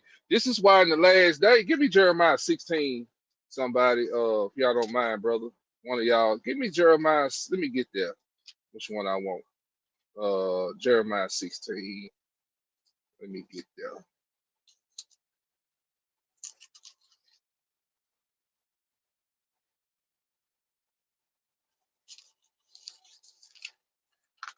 I don't want to rip no pages. Jeremiah 16. I want verse 19. All right. Book of Jeremiah, chapter 16, verse 19. Oh, Yah, my strength and my fortress, and my refuge in the day of affliction. The Gentiles shall come unto thee from the ends of the earth, and shall say, surely our fathers have inherited lies, vanity, and things wherein there is no profit. Thank you, man. So they coming from the ends of the earth, brother, sister. It's gonna be people like him that was raised. He said they was raised to think that way and to live that way. This man. This is why we put that scripture on the screen. This scripture right here. The wicked, Psalms 58:3. The wicked are estranged from the womb; they go astray as soon as they be born, speaking lie. He went astray soon as he was born, speaking lie. He's telling you how they think, how they was taught, and what their religion is. It's based on white supremacist hate, Christianity. This is why they went in there and changed the images to look like them. This is why in the last days that we're living in now, we read this Jeremiah 16:19, they're going to come up to us, say, surely we have inherited lies from our forefathers. They're going to come bending. They're going to be bound down, brothers and sisters. they gonna grab hold of the skirt of a Jew in that day. What are that, Tuvin? Zechariah or Zephaniah? Zechariah 3, what is it? Zechariah 3 or Zechariah 9, where he said they're gonna take hold of him that is a Jew. Things is Zechariah. Hold on. I'm shooting from the hip. Yeah, Zechariah 8. Yeah, pull Zechariah. that for me, Hebrew. All right. Hold on, let me.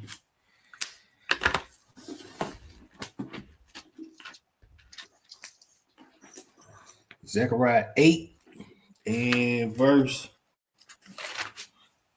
23. Matter of fact, I'm gonna pick it up at 22. It says, Yes, sir. Zechariah 8 and 22. Yea, many people and strong nations shall come to seek the Most High of hosts in Jerusalem and to pray before the Most High. Thus says the Master of armies, in those days it shall come to pass that 10 men shall take hold out of all languages of the nations, even shall take hold of the skirt of him that is a Jew, saying, we will go with you, for we have heard that Yah is with you. See, that goes right back to that Jeremiah 16:19. He said, out of all nations, the Gentiles are going to say, truly, we have what? Inherited lives. We're going to go with you because we know that the Most High God is with you, that we may go with you to learn what? His ways. Why they got to learn his ways? Because they've been what? Taught lies, brothers and sisters. That makes sense too. I ain't going off, is it? Nah, you ain't going off. You on point, Hebrew. All right. Yes, sir. Yes, sir. All praises. So let me get back to the video. Let's pick it up at the 19-minute mark. And he's gonna go into some more of his upbringing. I'm started about right here. From the poor? Mm-hmm. I'm just trying to understand. Listen, I was born and raised Catholic. First 25 years of my life was Catholic, so we only saw the missalette every Sunday. But since I was 25, the last 30 plus years, I've actually read the Bible. Jesus talked a whole lot about the poor, helping those in need. And what these folks are saying is, damn them, we gonna ride with the billionaires. Yeah, you could use the word, it is anti-Christ. It is the opposite of what Christ taught. And the reality is, if you think about it, it would be the ultimate deception to have that which is against Christ or anti-Christ to hide itself inside a religion with the name of Christ. And I believe that's what we're seeing right now. The book of Revelation, the actual word behind it is apocalypse. And I know many of us have like a modern understanding of what apocalypse is, but the actual original Greek, it means literally an unveiling. And a part of what the writer behind the book of Revelation is doing, and a lot of people see that book and they're like, man, that guy, he must have been like strung out on mushrooms or something. It's so symbolic and chaotic and looks like he's having hallucinations. But when you get into the book, it's incredibly profound of how John is writing about what's happening in that oppressive first century world with this authoritarian dictator leaders that had been passed down from the Caesars. And what you see is John is encouraging these followers of Jesus because you have religion getting in bed with empire and some being convinced that it may actually be the way, like the way to peace, the way to salvation. They bought into this lie. They bought into a myth of like redemptive violence. And John says, no. What I'm trying to do. What they bought into? A lie. Keep going. Here is I want to expose, I want to pull the curtain back. I want to unveil what's happening because I want you to see behind the scenes of actually what is going on here. And a part of what we're doing as a collective, so I pastor this church. It's called Vinings Lake. It's in Mableton, Georgia, which is like 20 minutes north of downtown Atlanta. It's an amazing group of people, so much diversity. But a part of what we're trying to do is on a local level, we're trying to pull back the curtain every time we gather going, hey, did you guys see that? Did you hear that? And what did you hear? Because here's what I heard. So you can take statements from Charlie Kirk, you can watch his memorial service, and you could look at that, and a lot of evangelicals are like, oh, look at that. What a great man. And you can also begin to realize this truth, that just because it has the name of Christ doesn't mean it is the way of Christ. And that's what gets a lot of our people tripped up. Just because they stamp Christ's name on it doesn't mean it's of Christ.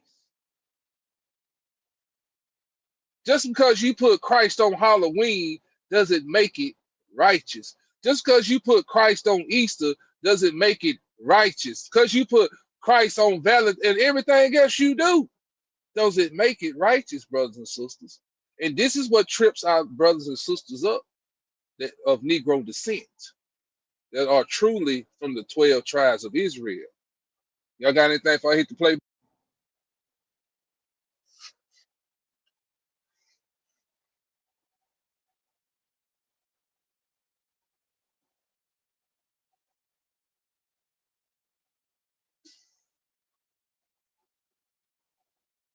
Oh, I'm buffering.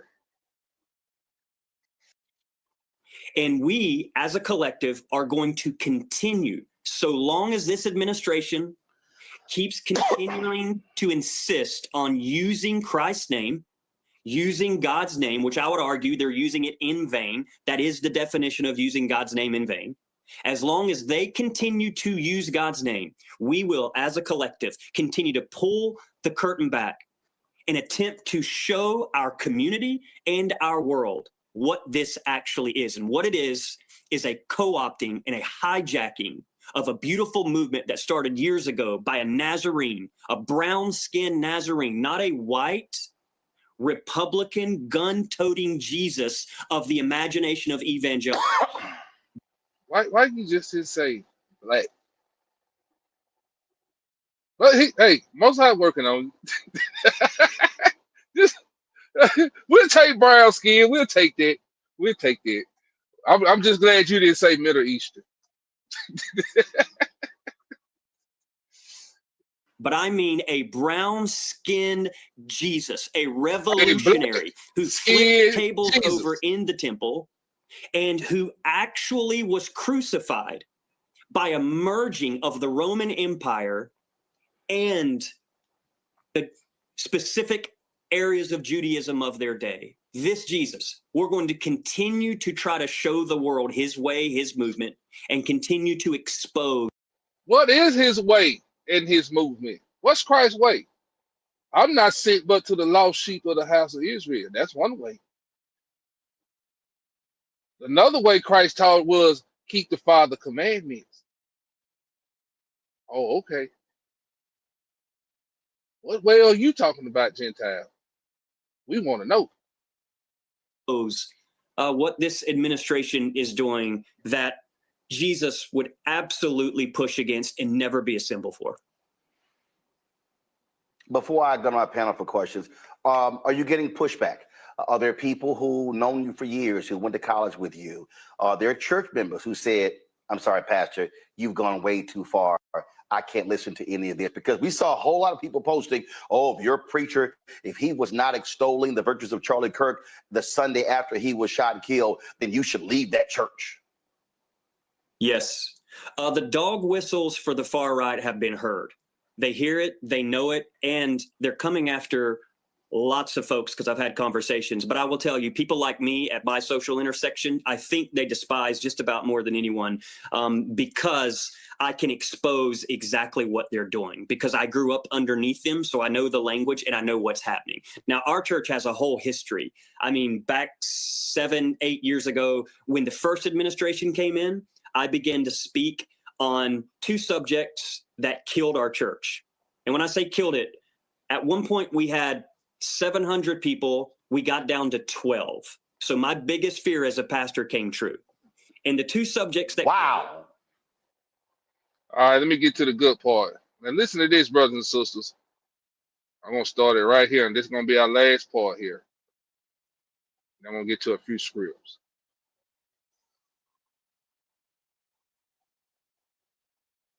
And so much more I'd love to ask you.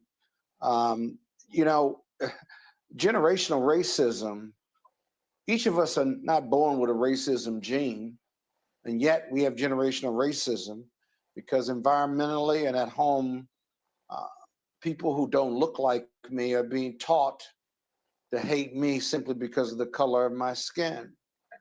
And I agree with everything you've said, but I don't think evangelicals or white Christian nationalists are that dumb. I think they're liars. I think they're lying to themselves, and that they know what you say is so vitally true, but they reject it because of power and the power of racism and the power of wanting to control, to not lose a white privilege that they did not earn, that somehow sharing with people of color in this country means they're giving up something, which they are not.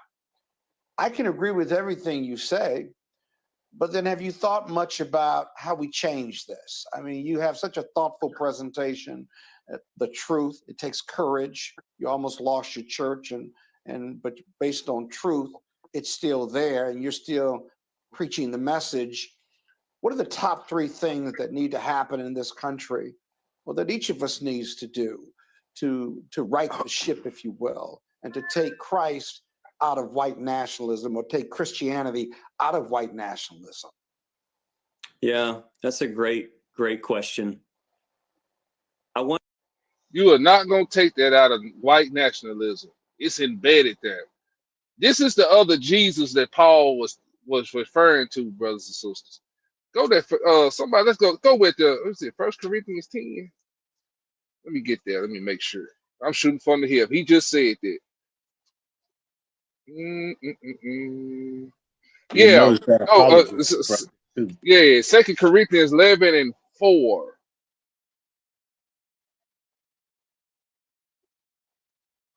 And I read it. It says, I'm gonna start at verse. I just started verse 4. And it reads, for if he that cometh preacheth another Jesus, whom we have not preached, or if you receive another spirit, which ye have not received, or another gospel, white Christian nationalists is another gospel. This is what they believe. It's another gospel. It's another Jesus as well, which ye have not accepted, you might well bear with him. We got to understand there's a lot of Jesuses being preached out there.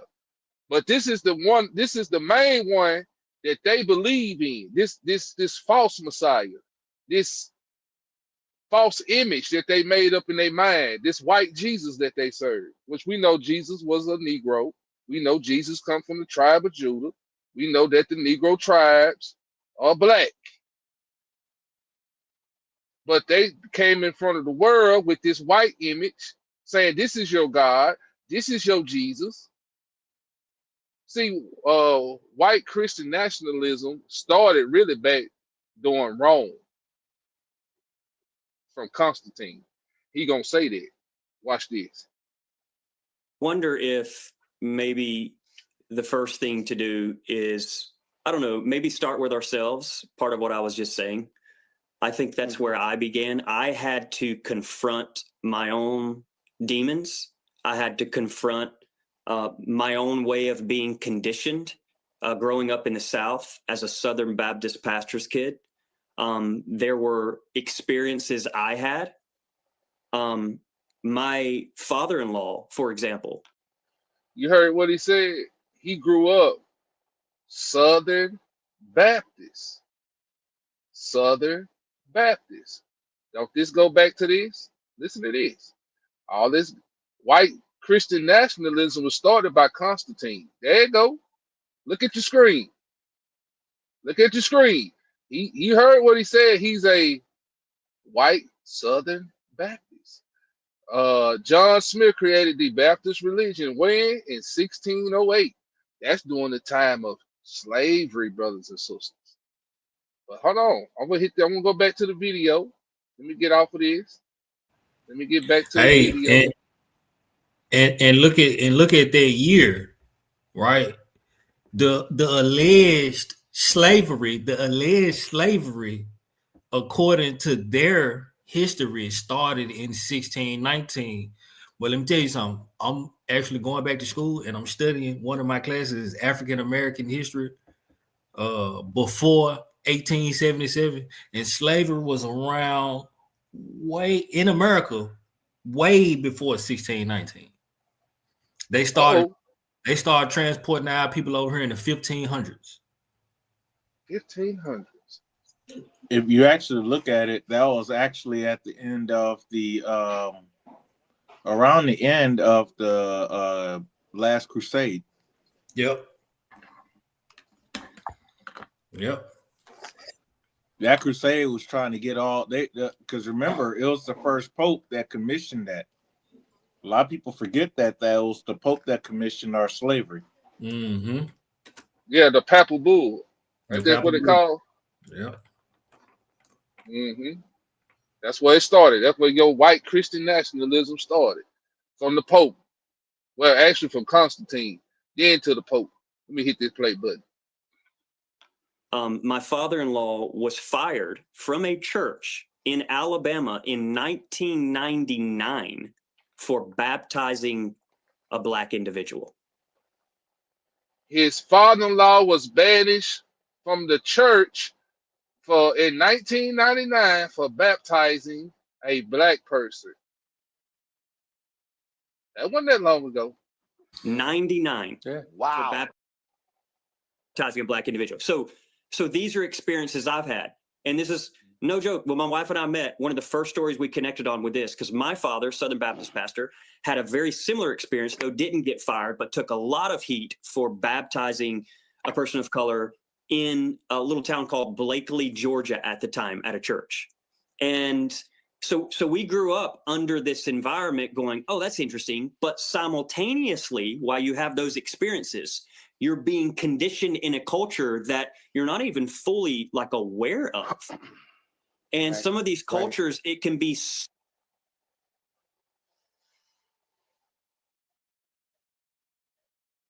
Somebody say something? So, brothers and sisters, did y'all hear him say he was being raised and groomed into that culture? Y'all heard what he said. If he was raised like that, all of them was raised like that, brothers and sisters. You don't know what's going on in them churches. He's telling you what goes on behind closed doors. They've been raised this way. This is why in the last days they gonna come to us like Jeremiah 16:19. They gonna say, man, we inherited lies from our forefathers. We inherit these lies. But let me hit this play button. Subtle slights, right? Like, be careful around that neighborhood. Do you hear that? Do you know what I mean? Like those are things that you're picking up along the way. And then what happened for me is when I grew up and got a little bit older, I realized, oh my goodness, I have more in me than I ever thought I did, and I have to unlearn. Or as some of the great writers of our time have already said. I mean, we brought in. What he's saying is he has more racism in him that he's have to go and unlearn the racist rhetoric, the racist thoughts that was inbred in him as a child. He said he's got to go back to unlearn that because he didn't know how much of that he had in him. See, the wicked are estranged from the womb, soon as they be born, speaking lies, brother and sister. It's embedded in them. at our church, Austin Channing Brown. I don't know if you know her. She has a fantastic book called I'm Still Here. I don't know of anyone that says it much better than her work. And she came in and shook the foundations of our church. And a lot of people did get upset. They couldn't handle it. Call it white fragility. Call it what you want. But they couldn't handle it. But I think a part of what we do is we start here. Me as a white male, cisgender, heterosexual like me, I start right here. I do my internal work. And then I think second, what we've been talking about, I think there has to be an exposing going on. I don't know about you all, but I am so tired of playing these religious games. Like getting up, having a show, singing our songs, and then walking out the door and being more racist than anyone you could ever imagine, and then convincing ourselves or trying to pretend that we aren't racist, when, to your credit, what you just said, I agree with you. I think most do know. And if I'm honest with you, I wish I could tell you that wasn't true, because it does break my heart. It breaks my heart because I'll tell you why. Because it's people that raised me. And it's hard to see it, because what it does is it begins to open even your own understandings. And this is why you hear right now in the evangelical movement people talking about deconstruction. And a part of the reason that word is so critical is because the moment you start seeing, as the former person said, that merging that has been around forever of white supremacy and Christianity, the moment you begin to study that history, all of a sudden the foundations that you were raised on begin to crumble. And so then you have to let it just go, like crumble all the way down to the last bolt. And this is what happened to my own faith.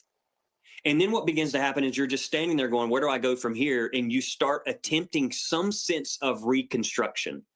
But hopefully in that reconstruction, you have expanded the voices and the friendships and the relationships around you, to where you have people from all walks of life, indigenous culture, Black culture, Latino culture, speaking in their perspectives in life. And it helps help you reorganize, reframe, reshape, and begin to reconstruct maybe what Jesus actually intended the entire time he was here. And so I would say those are a couple of things. Let's start with ourselves. Let's move and begin to expose what we're seeing here. And then lastly, I would just say, I do still believe at the local level, change makes a difference. So he said expose. Boy, you think you read now. Wait till you know what? You know who we are. Matter of fact, let me just say that. You know. Stop playing. You know, you heathen. You know who we are. You know what? He sound like. Go ahead, Hebrew. He sound like one Sunday after preaching his rhetoric, he actually stopped and mistakenly went into a soul food restaurant and found Christ. Had some of them greens and black-eyed peas or whatever, and just said, "Oh my God, I never had this before in my life." Yeah. So, brothers and sisters, we've been up here exposing how they was raised. We showed you what the white supremacist Christian nationalists are doing behind the scenes. You know what to look for. You know to keep your head on the swivel. And just because they stamp Jesus on it, don't mean it's of the Most High.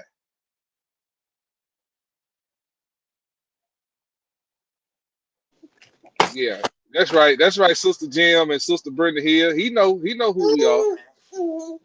Why he sitting up there playing? He said he read that book, so I'm pretty sure it went through his mind. Somebody give me Psalms 5, 4, and 6.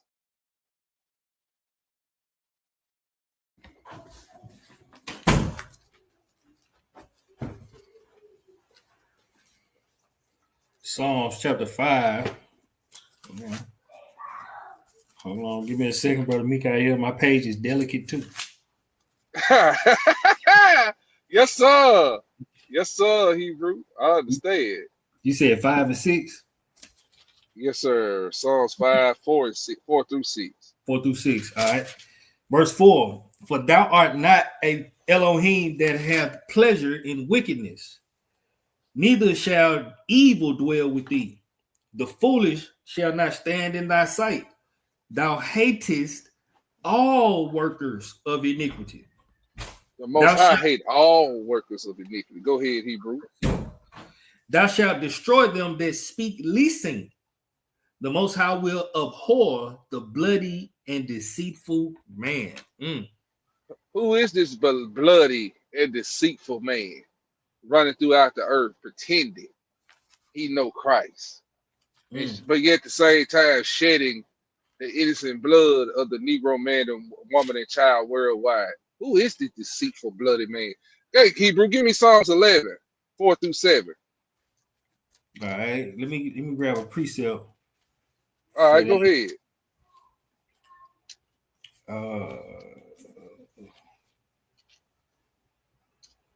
Where is it?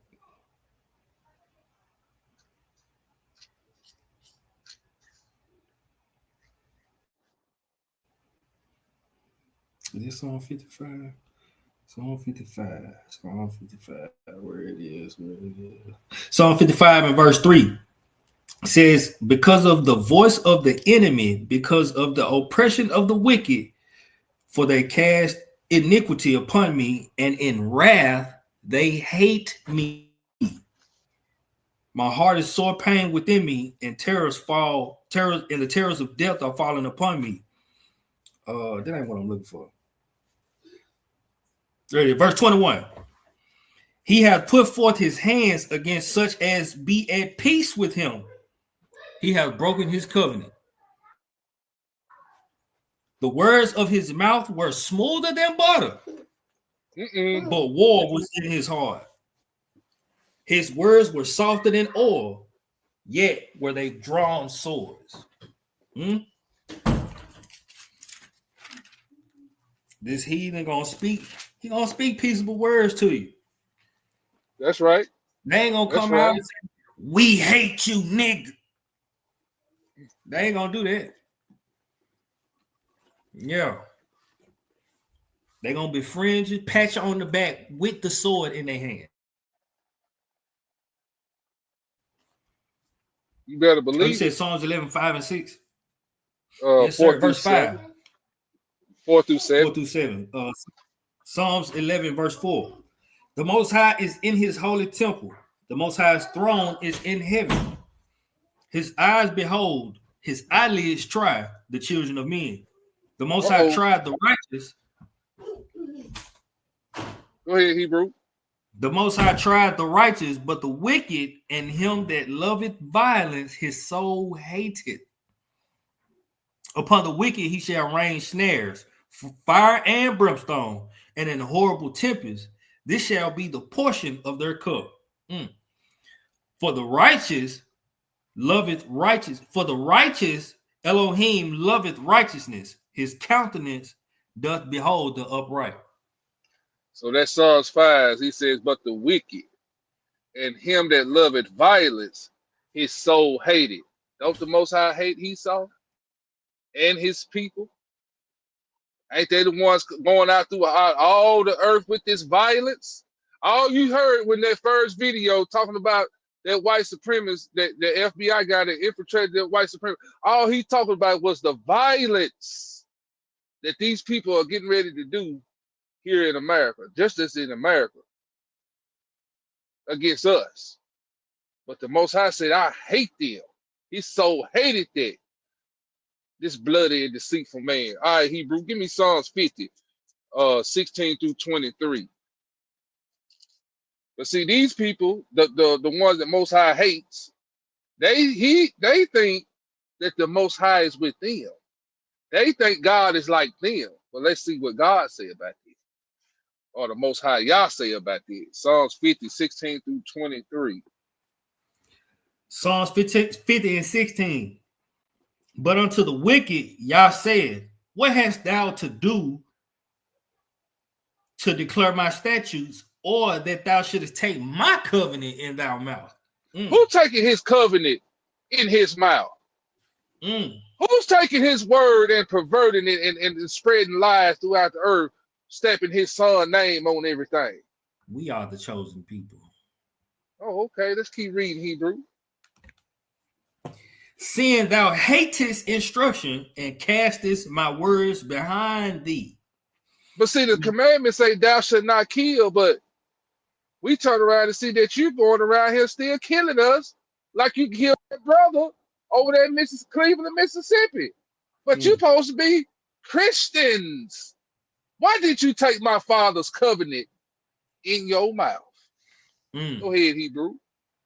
Yeah, Sister Arlene, that was Psalms 55, 3 and 4. Then I skipped down to read 21 and 22. Verse 18, it says, when thou sawest a thief, then thou consentest with him, and has been partaker with adulterers. See, your own people do the thieving and the killing. You overlook that. This is why the scriptures say they hold themselves not guilty. Oh, okay. Go ahead, Hebrew. Thou givest thy mouth to evil, and thy tongue frameth deceit.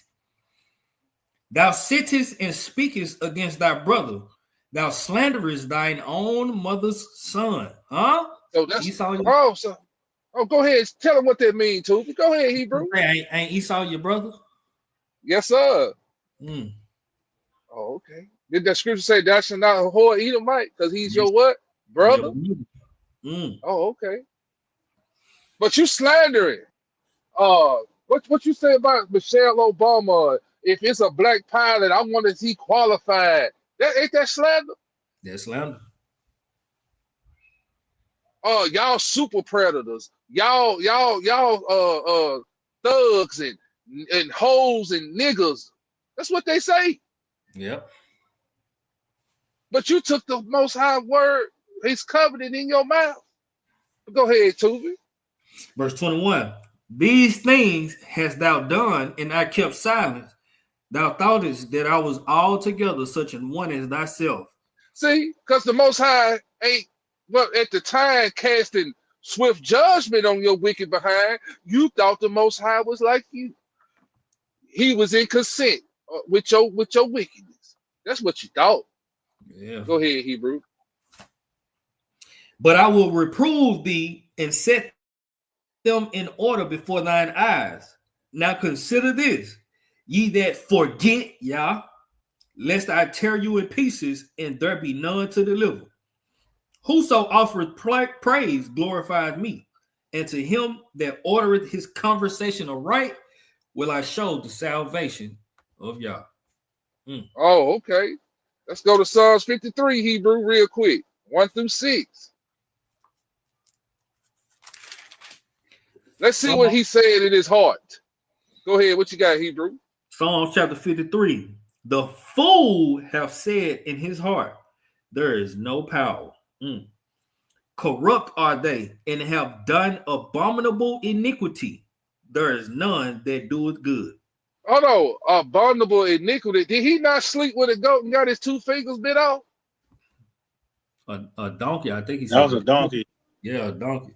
Yeah, he slept with a donkey and got his 2 fingers bit off. You remember they say he walked around with 2 fingers missing. But hey, why I brought that up? Ain't that an abomination? Ain't that an abominable iniquity? Oh, okay. I'm just showing you the wicked. Go ahead, Hebrew. We in Sister Psalms 91. We in Psalms chapter 53 in its entirety. Hey, Ak, and also Eliyahu look like he on the stage. He is? I think so. That's what I just saw. I don't see it. Okay, it must have been an old notification, and I apologize. There's another script. Once you're done, I want to bring that out too. Okay. All right. Verse 2. Yah looked down from heaven upon the children of men to see if there were any that did understand, that did seek Yah. Every one of them is gone back, and they are all together become filthy. There is none that doeth good. No, not one. So there's none that doing good. So why are you in their face trying to save them? There's none. Oh, the scripture's speaking tonight. Okay, go ahead, Tuba. Verse 4. Have the workers of iniquity no knowledge, who eat up my people as they eat bread? They have not called upon Yah. There were they in great fear where no fear was. For Yah have scattered the bones of him that encampeth against thee. Thou hast put them to shame because Yah hath despised them. Oh, that the salvation of Israel were come out of Zion. When Yah bringeth back the captivity of his people, Jacob shall rejoice, and Israel shall be glad. Look, go open. So, brothers and sisters, you see, the workers of iniquity have no knowledge of the Most High. The Most High gonna bring back Jacob from captivity. Go ahead, brother Zedediah. It said scriptures in Second Timothy 3:5. This is exactly them Christian nationalists, and I don't know if you're gonna bring this one out, but having Go a ahead, form Hebrew, of break it out. godliness, but denying the power thereof. From such turn away. So they act like they all Christian, but they nowhere near Christ. We need to stay away from them. That's right. All right, Toby. Psalms 52, 1-9.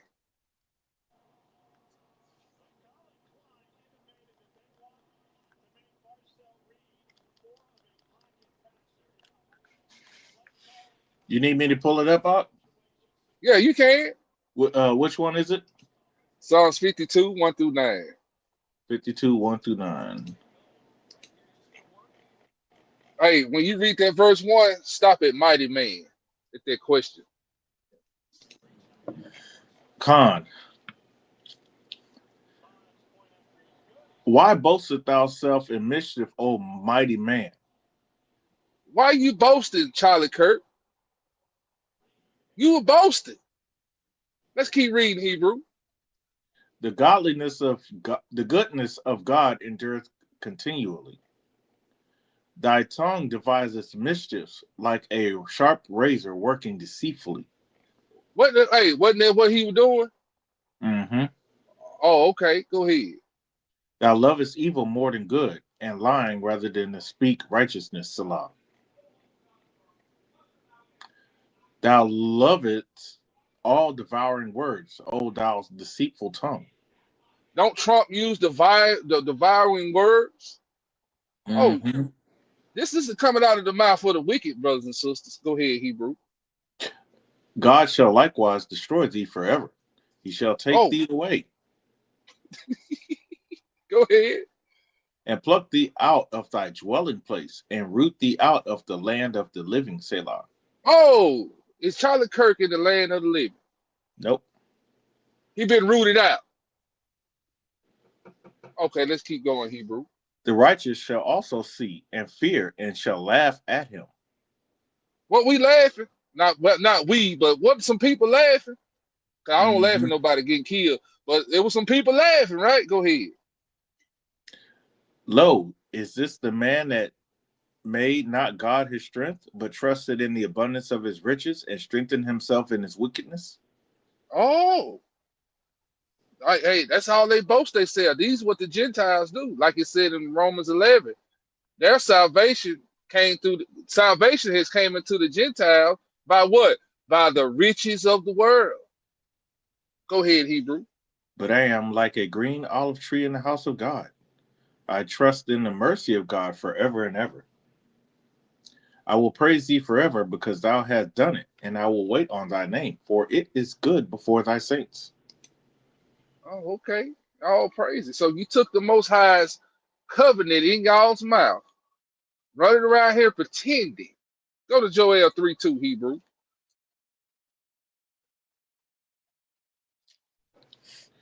Joel 3:2.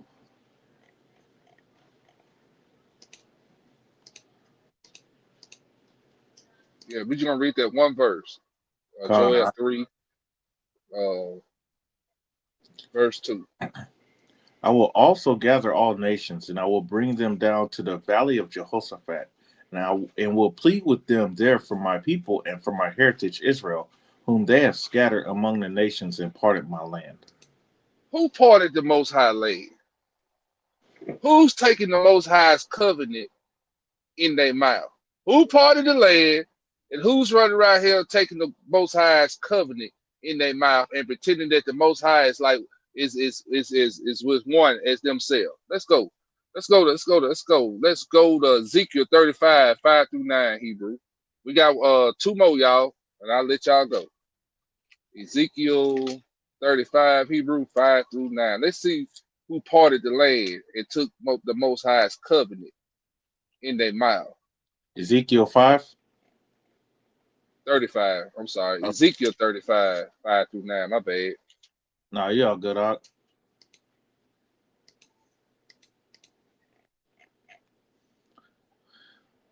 Ezekiel chapter 35, verse 5. Because thou hast a perpetual hatred, and hast shed the blood of the children of Israel by the force of the sword in the time of their calamity, in the time that their iniquity had an end. Therefore, So stop right there. Don't y'all see these people have a perpetual hatred? If you go back into this chapter and read verse 1 and 2, he's talking about Edom. So he's talking about Edom. They have a perpetual hatred for us, brothers and sisters. This is why you seen the hate groups on the rise. This is why we played the first video. This man was telling you how much they hate non-black people. Non-whites. You know what I'm saying? They hate. This is what's in there. You can't change that. Go ahead, Hebrew. Verse 6. Therefore, as I live, saith the Lord, I will prepare thee unto blood, and blood shall pursue thee. Sit thou hast not hated blood, even blood shall pursue thee. Thus I will make Mount Seir most desolate, and cut off from it him that passeth out, and him that returneth. And I will fill his mountains with his slain men in thy hills, and in the valleys, and in all thy rivers shall they fall that are slain with the sword. I will Stop right make there, Hebrew. Did not that guy, the FBI agent, said they were buying land in the mountains, in the Appalachian Mountains? You remember hearing that? They buying all this land up in the mountains, even out west. But the Most High said right here, I'm gonna slay them in them hills and in the mountains. Ain't the Most High say he gonna send hunters to get them out of the holes of the rocks? Mm-hmm. Oh, okay. Oh, y'all thought this was a game. Okay, go ahead, Hebrew. We're gonna stop at 9. Yeah, Esau think he a cunning hunter. That's right. I will make thee perpetual desolations, and thy cities shall not return, and ye shall know that I am the Lord. These cities, called these American cities, just in this captivity we're in, ain't gonna be no more, brothers and sisters. They ain't gonna be able to fill these cities back up. Go to Malachi 1, Hebrew. Malachi 1, read 1 through 5.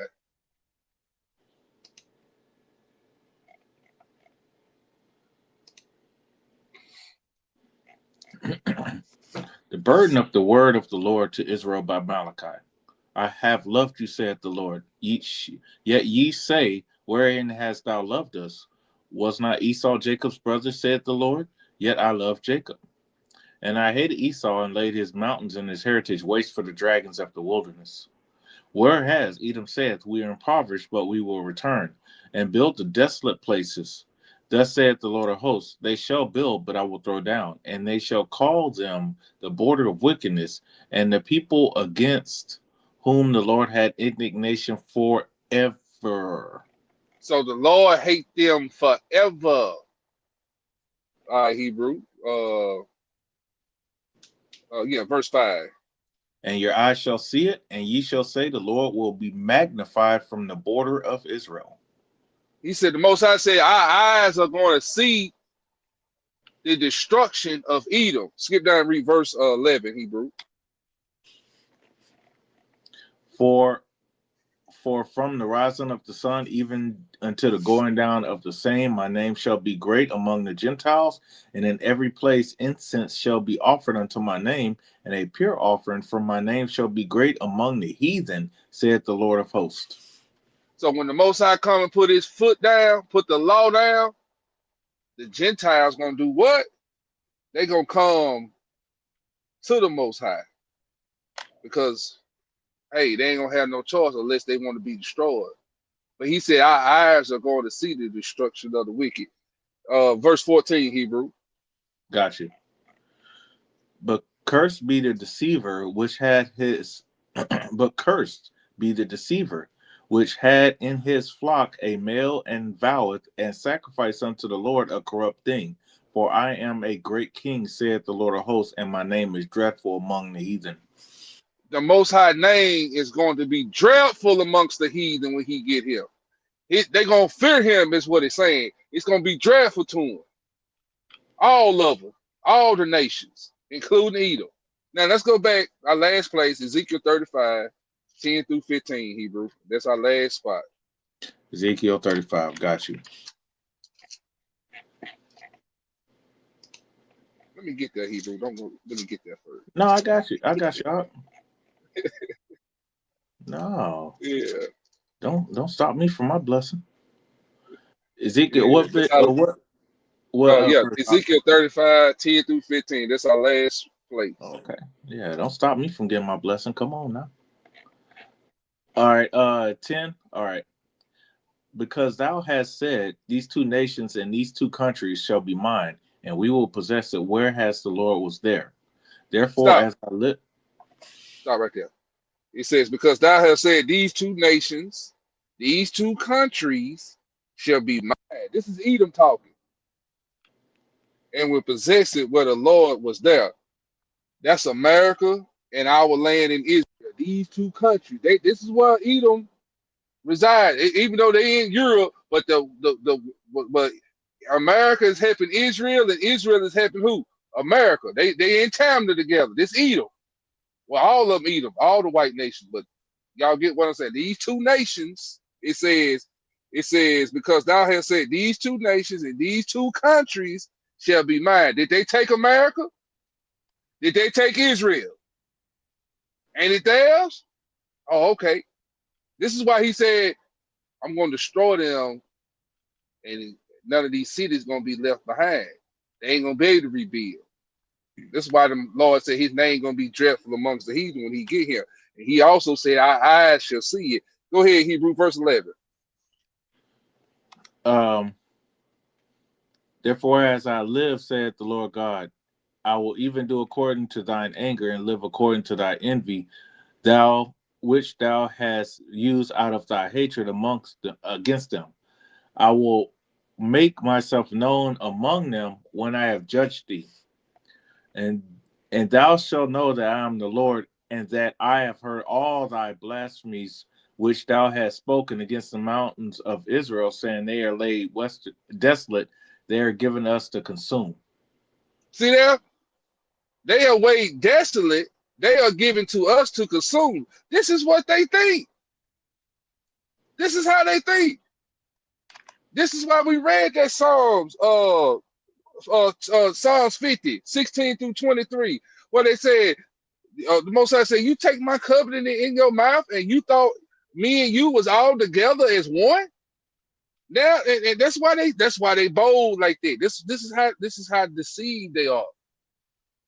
That's why Isaiah 66:4, he said, I will choose your delusion. He had gave these folks a strong delusion because they think the Lord is as one as them. This is why they think they can just come in and just hang us and just say it was a suicide. They consuming us. They lay way this, they are given to us. This is what they say. They are given to us to consume. Now, nobody care about the Negro man, woman, and child. They our possession. They our slaves. Go ahead, Hebrew, verse 13. Thus with your mouth ye have boasted against me, and have multiplied your words against me. I have heard them. So the Lord had heard everything that they have done, and the Lord have heard everything they have planned for us. Go ahead, Hebrew. Thus said the Lord God, when the whole earth rejoices, I will make thee desolate. As thou didst rejoice at the inheritance of the house of Israel, because it was desolate, so will I do unto thee. Thou shalt be desolate, O Mount Seir, and all Idumea, even all of it, and they shall know that I am the Lord. See, he said, thus said the Lord Yah, when the whole earth rejoice, I will make thee desolate. The whole earth gonna break out in joy when these people get destroyed. Because everybody know who's the mischief maker in the earth today. This is why Job 9:24 say the earth is given over to the hand of the weak. Everybody can't wait till this joker be destroyed, brothers and sisters. And then in verse 15, he says, as thou didst rejoice at the inheritance of the house of Israel. See, they went in there in 1948, or was it 49? Well, both years, 48, whatever.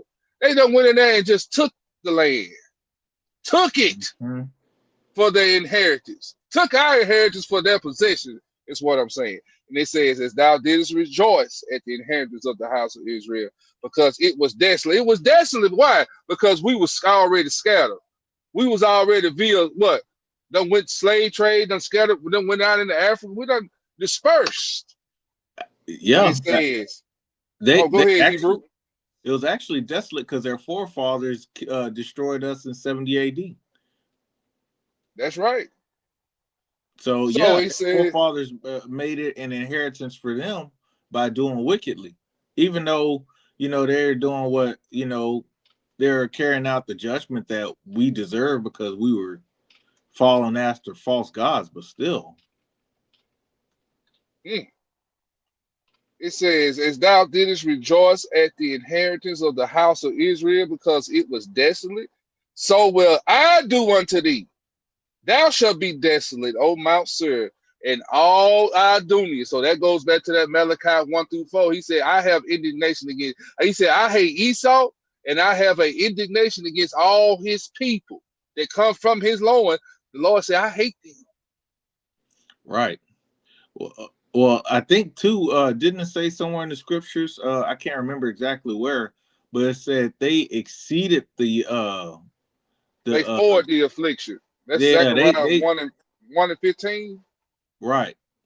Which basically is saying y'all have been fine if y'all just did what y'all needed to do, but y'all made it worse. Yeah, let me read it to him. I think it's Zechariah 1:5. No, 15. 15? Yeah, 15. Yeah, it's 15. It says, and I'm very sore displeased. This is Zechariah chapter 1 in verse 15. It says, and I am very sore displeased with the heathen that are at ease. For I was but a little displeased, but they held forward the affliction. They went too far. Praise y'all. But that's the end of the class, brothers and sisters. Man, I hope y'all enjoyed it. Hey, man, I'm going to let these brothers have their last words, and I'll come back with mine. Y'all go ahead. Man, it was a blessing to put in double duty work with y'all. May it count to the blessing of the Most High, cause an increase on everybody. And just let us be girded in our loins for these scriptures, because one thing about it, we're gonna have to call on the name of Yahweh Bashem Yahushua, man. That's the only way we're gonna be able to get out of this. We can have all the guns we want, but when we can call upon angels to come and fight for us, we ain't gotta do nothing. So we just gotta be in right standing with the Most High, so He hear us. That's one thing we need to make sure and get that understanding, is that the Most High hears us. And if not, man, we better start seeking Him while He may be found. So, yeah, I just wanted to tell you thank you again for having me on. Man, anytime, brother. You welcome anytime, Hebrew. Don't be scared. You pop in that chat, I'm going to shoot you that link now. Yes, sir. Yes, sir. All praises. Too big. On you now, Hebrew. Hallelujah, hallelujah. Hard to come behind that, but you know what I'm saying, always glad to put in that work with you brothers, especially my brother Mikael. You know, very, very, very powerful and insightful lesson, Hebrew. Man, all praise to the Most High. These things are very imperative for our people to know, so we can be aware of our surroundings and the people that we are around. Because though they may smile in your face, everybody ain't for us that's around us, right? So, you know, things like this help put in our minds that we need to keep one eye open and fixed on everybody at all times, because you never know. You never know. And like the brother said, the weapons of our warfare are not carnal. So as long as we lean on the Most High, He gonna put that discernment in us to know and move how we supposed to. With that, I yield. And all praises, man. I want to thank all of y'all in the chat. We love y'all. You know we love y'all. Trying to get the schedule in my brain. I don't want to say the wrong thing. Tuesday, 6 o'clock, same time. It'll be Brother KG. Prayer call Wednesday night at 8 o'clock. Let me get that prayer call number up here. There it is. You hit that number, and then it asks for that code, and then it'll let you right into the room. It's at 8 o'clock. Sister Brenda Hill. We're gonna get you in that room one way or the other, sister. So Tuesday night, 6 o'clock, is Brother KG Back to the Basic Tuesday. And then we have prayer call Wednesday night at 8 o'clock. Then it's Thursday with Brother Stephen at 6 o'clock. Then we have Friday Shabbat class. Shabbat class at that night on Friday night at 7 o'clock too. Yeah, they start at 7 o'clock. 7 o'clock. Is it 7 too? Yeah, 7. Yeah, 7 o'clock. 7 o'clock then Central Standard Time. Yeah, 7 o'clock Central Standard Time. All Central Time zones, brothers and sisters. And then we have a Eliyahu on Shabbat morning at 10 o'clock. 9. Boy, you know what? You know what? Because I'm in and out of different time zones. It done messed me up. It's Eliyahu go live at 9, and then the elders, they come on at no, you right. I'm in the wrong time zone. It is 11. No, he go live. What? It is 11. We got bro on the thing. He ain't said nothing. It's 11. It's 11 y'all time, 9 o'clock my time. Right. 11 o'clock is Eliyahu class on Shabbat day, and then at 1 o'clock p.m. is the Order Melchizedek Memphis at 1 o'clock, and then it's Sunday or maybe Saturday night with Mikael. Just don't know how my schedule is. All praises to the Most High. That was funny. Oh man, they got my times mixed up, family. Yes, sir. Oh yeah, feast day. What's the next feast day? Let me get that on the screen. Forgot about that. Let me get the calendar. Tabernacle day 1, Monday at even. All right. What you say it was, Tubi? Monday at even. Day 1. All right. Feast of Tabernacles begins October the 6th at sundown, ends October the 7th sundown, just like the brother said. So that is on a Monday. The 8th day feast begins October the 13th and ends sundown October the 14th. The 8th day feast. All right. And then we have Purim begins, not Purim, I'm sorry. We have the Feast of Dedication begins December the 15th and ends December the 22nd at sundown. So we got those feasts coming up. So remember, and every time, something prophetic. I'm sorry, Father, forgive me. Don't be surprised if you see an attack from the imposters on October the 6th or October the 7th. They love them dates. And I'm gonna leave that right there. I'm just waiting to see October the 6th or 7th when they gonna do something.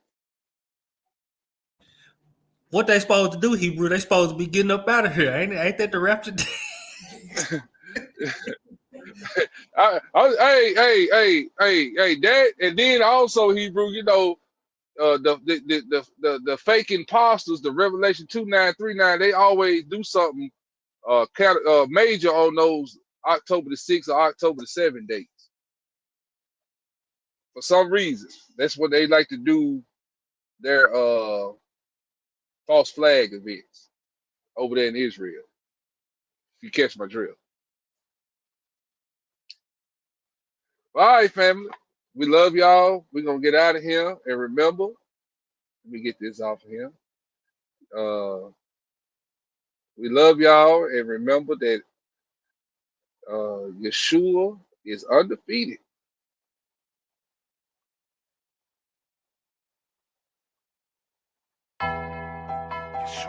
All praises to our Elohim, the God of our fathers, Abraham, Isaac, and Jacob. I praise him for his son Yeshua, the Savior of the house of Israel. 10,000 and over. I know he has never lost to anyone or anything. Yeshua's undefeated. They beat him on the road to Gethsemane. He was our savior, but they treated him like an enemy. Cash locked for his garments, couldn't break his extremities. As it was written in the Psalms and the prophecies. Yeah, they dragged him through the city, gave him a thorn for crime. Mocked him and laughed at him, tried breaking him down, but he pushed him in pain. He didn't make a mumbling sound. Some whipped him so bad his blood saturated the ground. Then he was nailed to a tree, they stretched out both of his hands. His side was open, that's where the soldier weapon was rammed. At any time he could have called down a legion to kill him. Just to hop up out the chariots and murder them niggas. Darkness filled the skies, then the earth shook in its pain. The temple veil was torn, it was ripped into twain. Roman soldiers were trembling, gripping their weapons in shame. Still nobody understood the power contained in his name. He said it was finished, took his last breath, gave up the ghost and proceeded to go down in death. Even the tomb knew Yahweh wasn't done yet. He knew his purpose and he played it like a clarinet. U-N-D-E-F-E-A-T-E-D.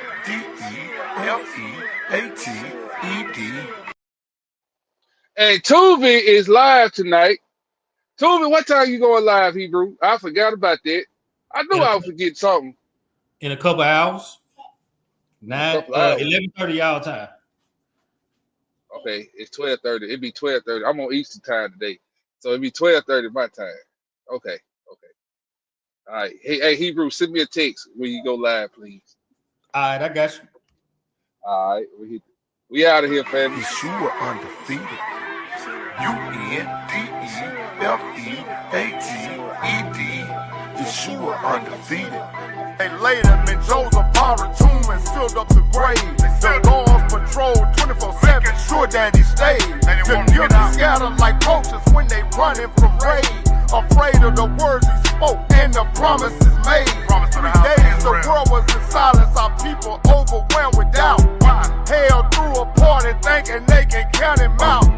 Demon laugh and dance as they scream and shout. He who laughs the loudest line and drew the crowd. Way deep in the depth, he shattered the chains, took the keys from Satan, and he broke the restraints.